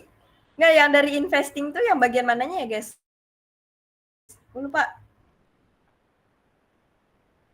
Di overview kan? Maksud gue di general kan? Nah itu gue juga tahu itu. Oh ini, oh ya Allah. Emang maaf ya. Udah tua, maklum matanya rabun gini, guys. Udah pakai kacamata. Udah ketemu udah. Nah, jadi biasanya kalian nyari di kalau gua dan kawan-kawan explore biasanya nyari, maaf ya banyak iklan. Nyari di investing.com, terus nanti kalian search in website nih perusahaan yang kalian mau. Nah ini kan gua udah nge-search kan di KFT, terus nanti turun ke bawah, langsung ke bawah, terus ada ini 5,51. Ya kok dia nggak lengkap sih? Ya udahlah. Ada yang tahu nggak? Ini berarti berapa? Aku pencet lagi. Miliar Kak. 5,5 juta bukan sih ya? Oh iya. Miliar Kak. Miliar Kak. Kita dulu laptop gue nge-lag lagi. Nah, 5,51 juta. Miliar Kak. Miliar Kak. Oh, miliar. Oke, thank you. 5,51 miliar tuh.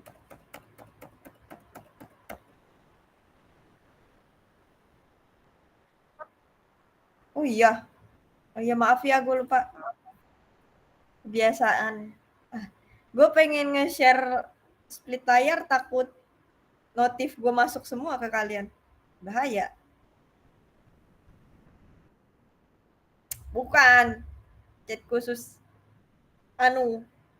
CDR. Boleh dilihat sama kalian, enak aja. Segini nggak ya? Bentar. Gue tadi lupa ngitung lagi. Ya, benar atau salah?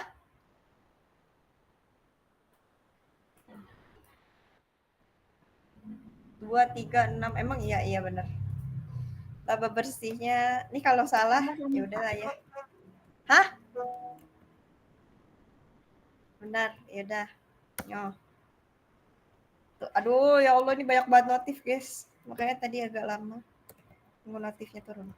Sama nggak IPS-nya? Nggak tahu.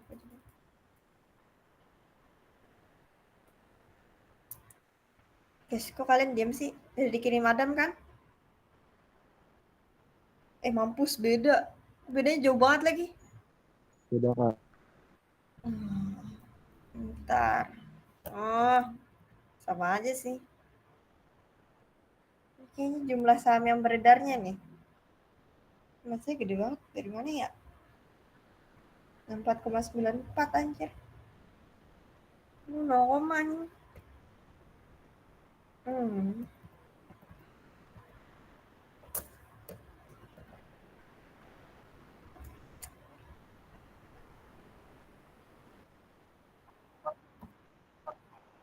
Oh, Allahu Akbar. Iya kan, makasih loh udah ingetin. Aduh, kita baca. Nah, biasakan untuk membaca, jangan malas membaca kayak gua. Saya di sini tuh dikasih tahu, guys. Ini tuh dalam rupiah apa? Lah, kurs benar. Kok nggak dikasih tahu ya? Jangan-jangan ini udah. Kayaknya ini udah deh. Kayaknya ini udah langsung dalam satuan ini deh. Aduh, dalam satuan rupiah. Berarti nambah 1.000 kan? Kalau kayak gini. Kita lihat dulu. Oh, bukan. Pembulatan satuan penuh. Penuh cuy, ini udah langsung.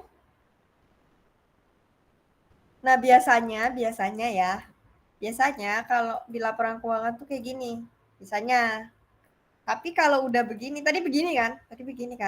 Berarti ini tuh udah dilaporkan secara nominal aslinya, guys. Biasanya. Tapi kalau misalkan ada yang ribuan, jutaan, atau miliar, itu berarti kita harus dikali. Nah, ini pertanyaannya kenapa ini satuan penuh ya? Ntar, kita kali deh. Kali 1.000. Gedean. Berarti yang ini. Ini Ini apa sih? Net income ya? Dikali. Maaf ya Allah.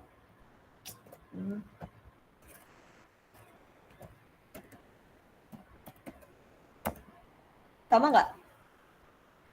Jadi kayaknya gue lihat segini kan. 65-an. 64. Nah, ada dikit. Jadi kalau misalkan tadi nih kalian lihat kan segini doang kan. Terus biasakan untuk membaca di pembulatan yang digunakan. Nah, kalau misalkan satuan penuh, ya udah. Tapi kalau misalkan, maksudnya kalau misalkan di sini jutaan, berarti pencet dikali 1 juta. Kalau miliaran, dikali 1 miliar. Kalau ribuan, berarti dikali 1000. Nah, kalau in case-nya, ini kan dia tadi bilangnya satuan penuh kan. Cuman kan ternyata beda ya. Jadi langsung kita asumsikan kali dengan 1000 atau dengan pembulatan yang terdekat, yaitu ribuan kan. Nah, kalau udah pas, ya berarti bener. Nggak pas banget sih, tapi mepet lah ya, nggak apa-apa. Berarti udah sama kayak gitu. Dah, ada yang mau ditanyain? Sebelum lanjut, kok gue capek ya? Yang selanjutnya apa? Kalian nggak tidur kan? Price to earning ratio. Rumusnya Bang.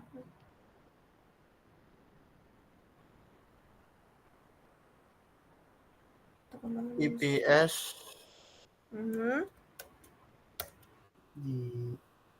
Terus? Kebalik gak sih? Share harga baru IPS.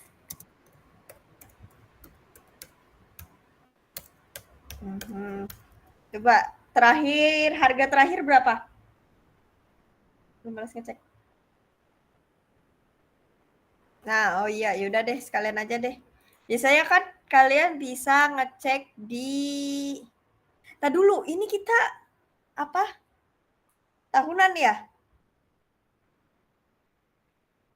Nah, 2024. Akhir tahun 2024 berarti. Jatuhnya tuh gimana?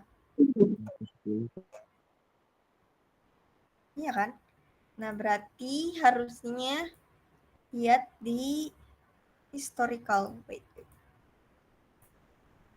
Yang terakhir aja sih. Mana ya?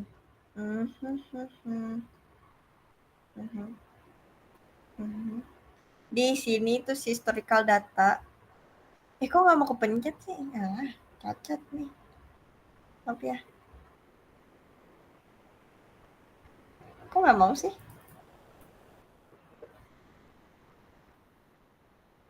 Oh, like guys, maaf.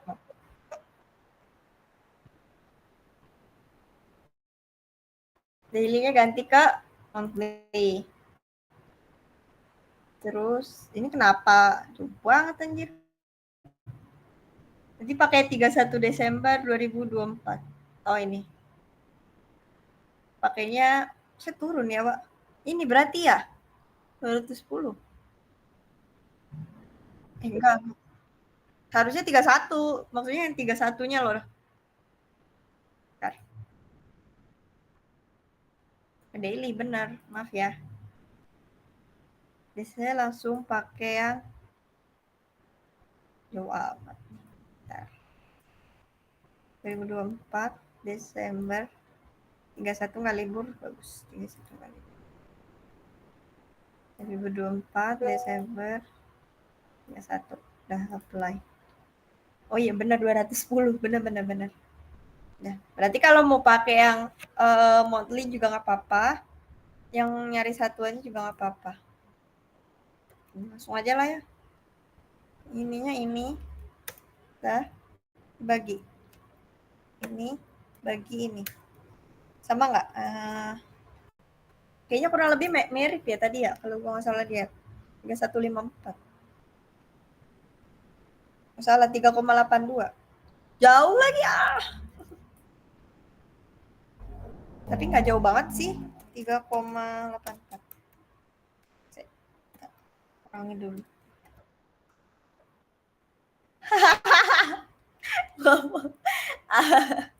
Maaf ya, sumpah maaf. Nih gue gemes pengen window tapi takut kalian ngebaca entire screen tapi takut kalian ngebaca rahasia kita.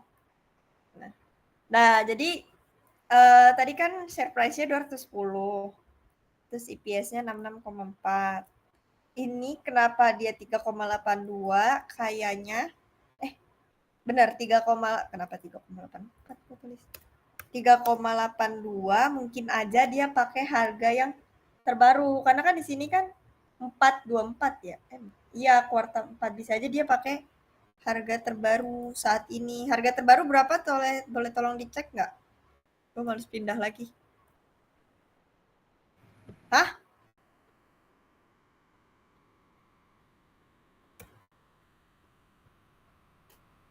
Iya, udah. Benar, dia pakai harga terbaru. Nah. Ini kita asumsinya karena kita annually, jadi berarti kan tutup buku itu kan tanggal 31, harga terakhir bursa juga 31. Berarti kita pakainya tanggal 31. Nanti gua kasih notes ya di sini, tenang aja. Terus habis itu apa? Sama nunggu kalian mah. Keburu gua nggak tidur nanti. Apa sih kepanjangannya? Kalian kan yang bantuin sih jahat. Gak dikasih udah. Yang bantuin lu masa? Yang tingkat satunya nggak tidur kan? Enggak, Kak. Kalian dulu. Bentar, sebelum gue lanjut, kalian bingung nggak? So far aman sih, Kak. Apa aman-aman? Coba tadi rumus dari solvabilitas yang DER apa? Total debt dibagi total equity. Oke. Kalau misalkan EPS rumusnya? Total net income dibagi total saham beredar. Net income-nya pakai yang mana? Laba bersih. Ya memang net income laba bersih sayangku. Tahunan, Kak. Yang apa? Yang tahunan bukan. Ini memang yang tahunan kita. Yang diatribusikan ke ini Kak, entitas pemilik. Oke. Kalau misalkan kita latihan singkat, kalau ROA rumusnya? Net income dibagi berapa? Net income-nya pakai net income yang mana?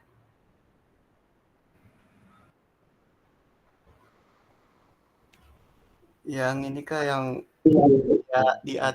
ya, apa tadi bilitaskan ke entitas pemilik. Terus BVPS rumusnya apa?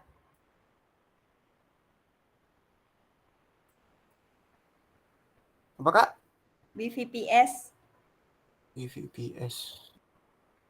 Oh, total equity dibagi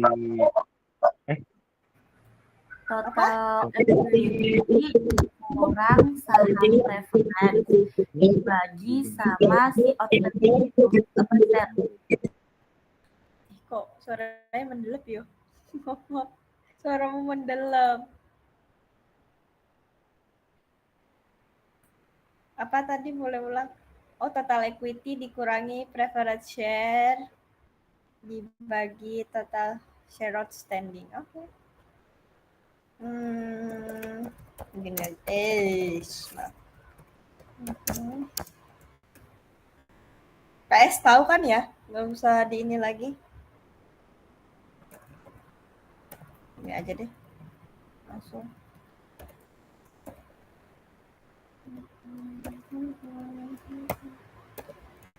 Apa ya? PS-nya ada nggak sih di sini? Kok ini salah? Nah,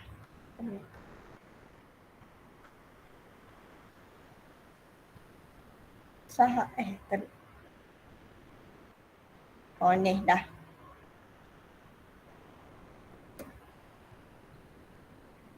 Ini ada 30.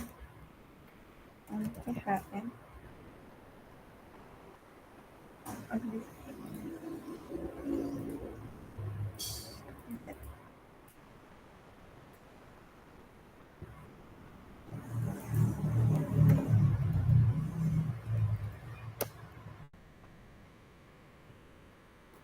Sama nggak?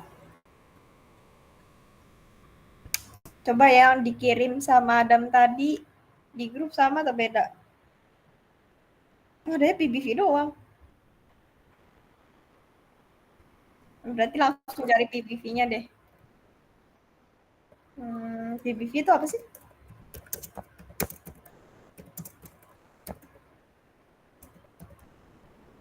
Rumusnya apa? Iya nggak sih? Dibagi 2 Bener kan? Tapi ini kan share price.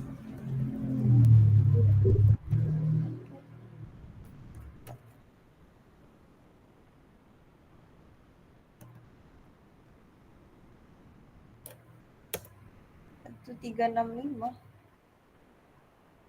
Loh, jauh lagi. Mampus. Salah nih. Maaf. Ada kesalahan. Nah, sama kan? Sama nggak sih? Jauh lagi.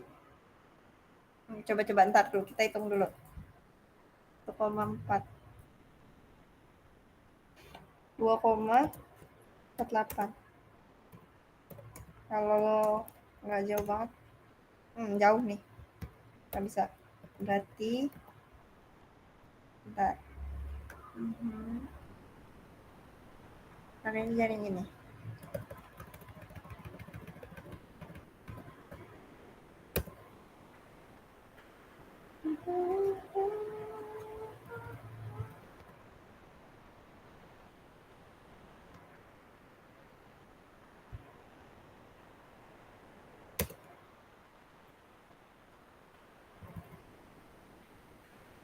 Jauh ya?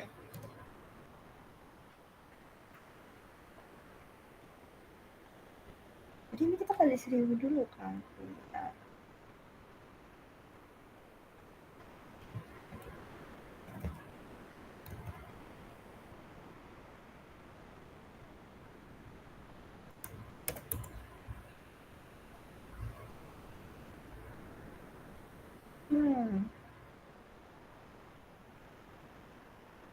Mana ya?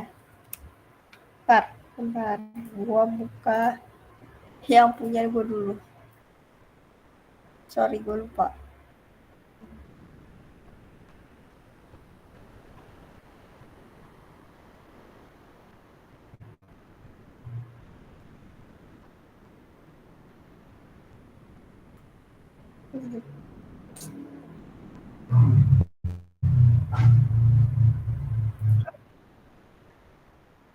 Harga terbaru.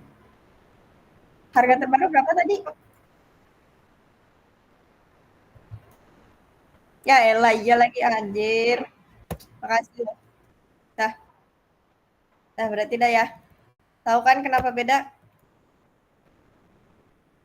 Berarti kita mau pakai harga terbaru biar sama kayak itu atau gimana?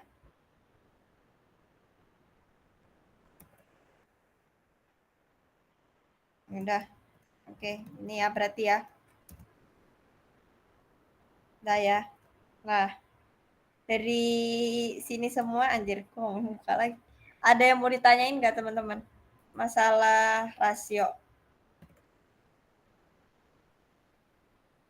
Aman? Wis jago. Berarti kita ngitung rasio aktivitas ya?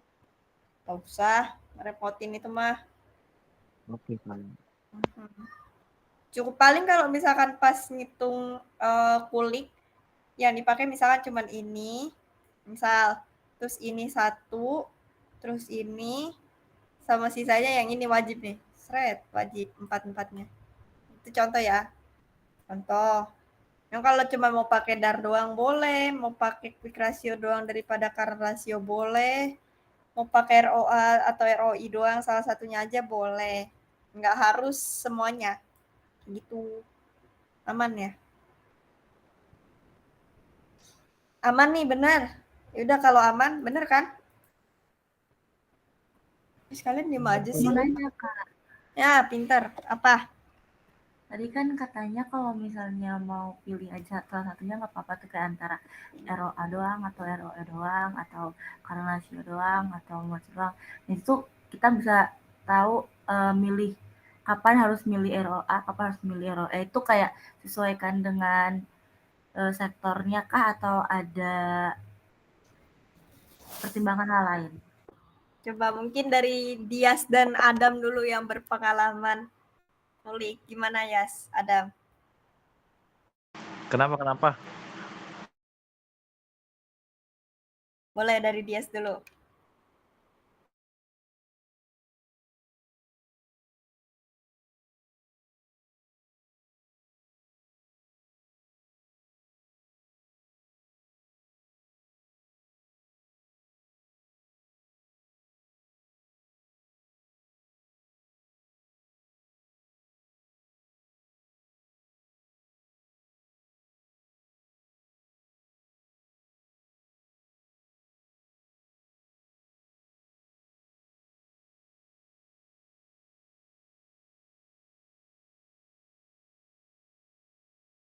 Oke, kalau dari Adam gimana, Dam?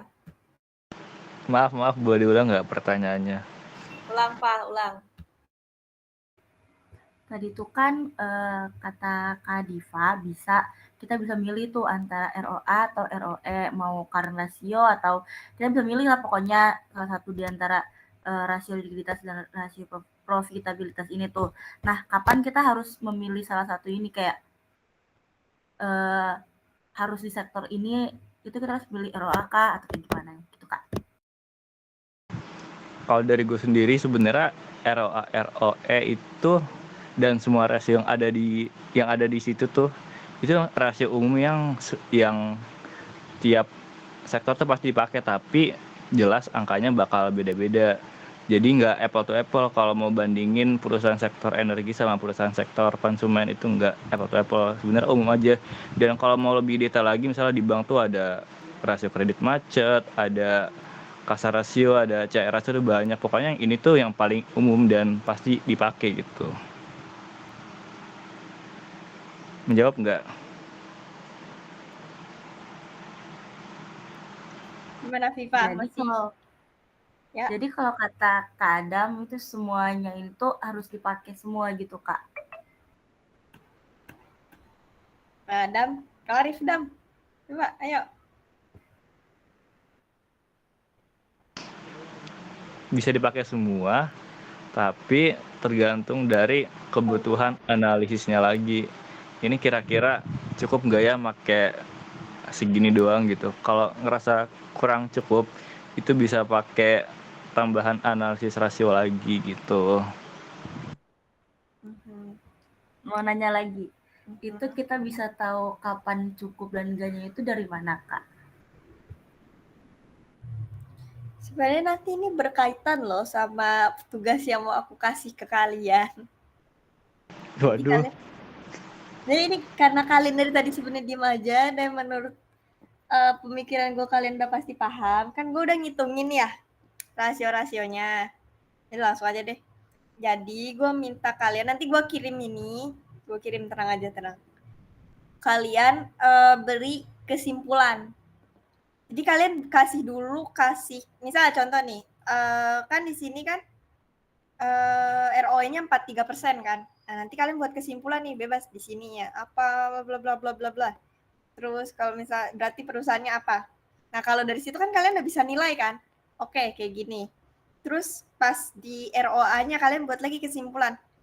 Bla bla bla bla bla bla segala macam. Nah, berarti oke, udah ditahu nih kesimpulannya kayak gimana nih. 14,41% tuh artinya apa? Terus menurut kalian ternyata dari dua rasio ini ternyata udah cukup nih melambangkan kalau misalkan net profitnya kayak gimana, kayak gitu. Dah. Berarti kalau kalian udah ngerasa ya udah nih kayaknya dari 2 rasio ini itu tuh udah cukup nih menggambarkan keadaan perusahaan, berarti yang NPM atau yang selanjutnya itu nggak perlu lagi untuk di profitabilitas. Nanti kalian baru ngisi kesimpulan keseluruhan dari rasio profitabilitas itu di sebelahnya di sini nih. Di sini. Berarti profitabilitas perusahaan itu gimana bla bla bla bla kayak gitu. Makanya ini karena ada ya udah. Kayak gitu. Nah, dilihatnya dari cukup atau enggak dari hasil analisis kalian itu sendiri. Kalau kalian ngerasa itu cukup, ya udah berarti yang lain nggak perlu dipakai lagi. Gitu loh. Jawab nggak, Pak? Berarti cukupnya itu kayak kalau misalnya aku bilangnya, aku nangkepnya, berarti kalau misalnya di satu nih, kita di ROE itu dia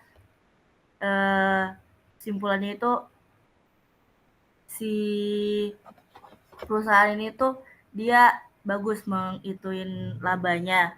Terus pas di ROA aku pakai penasaran lagi nih kayak di OA bakal sama atau enggak. Ternyata kecil, cuman dibandingkan bentar. Itu apa ya? Iya, tapi masih oke, misal masih oke. Udah berarti udah enough kan? Tapi kalau misalkan kalau ROE-nya bagus tapi ROA-nya jelek, berarti kita kan masih kayak bingung nih, ini narik kesimpulannya gimana? Berarti butuh rasio tambahan kayak gitu. Bisa bebas pakai maksudnya itu.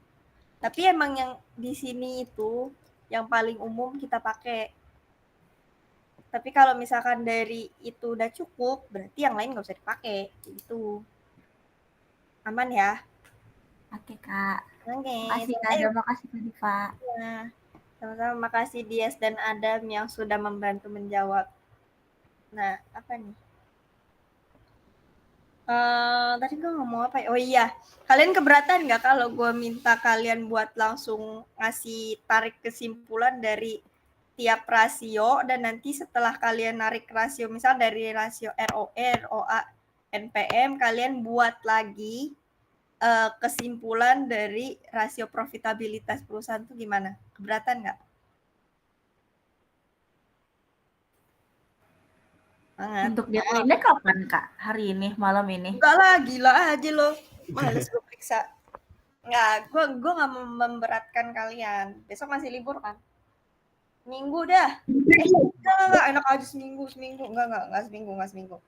Kalian kulik kapan? Jumat. Berarti sebelum Jumat. Dah, selesai. Keberatan nggak tapi? Tadi dulu dari dia sama Adam. Dias Adam gimana? Kalau Dias Adam Dias udah oke. Adam? Dariku aman sih, Kak. Lu juga udah, masalahnya bukan cuma lu semua, cuma staff doang. Tingkat tua yang hadir juga. Yang nggak hadir juga. Apa aja. Noted. Cuman kasih ini doang loh. Misal di sini nih, mana ya? Nih misalkan. Misal di sini ya, berdasarkan bla bla bla bla bla, kalian tulis aja tuh. Boleh kemana dan terserah dah, nanti gue bacain terang aja. Terus nanti kan ROE udah, ROA lanjut ke ROA, lanjut ke NPM, baru nanti di sini kasih aja. Nah, berdasarkan rasio yang telah dianalisis, yaitu ROE, ROA, dan NPM, simpulannya apa gitu ya. Aman ya? Jadi tugasnya itu kasih kesimpulan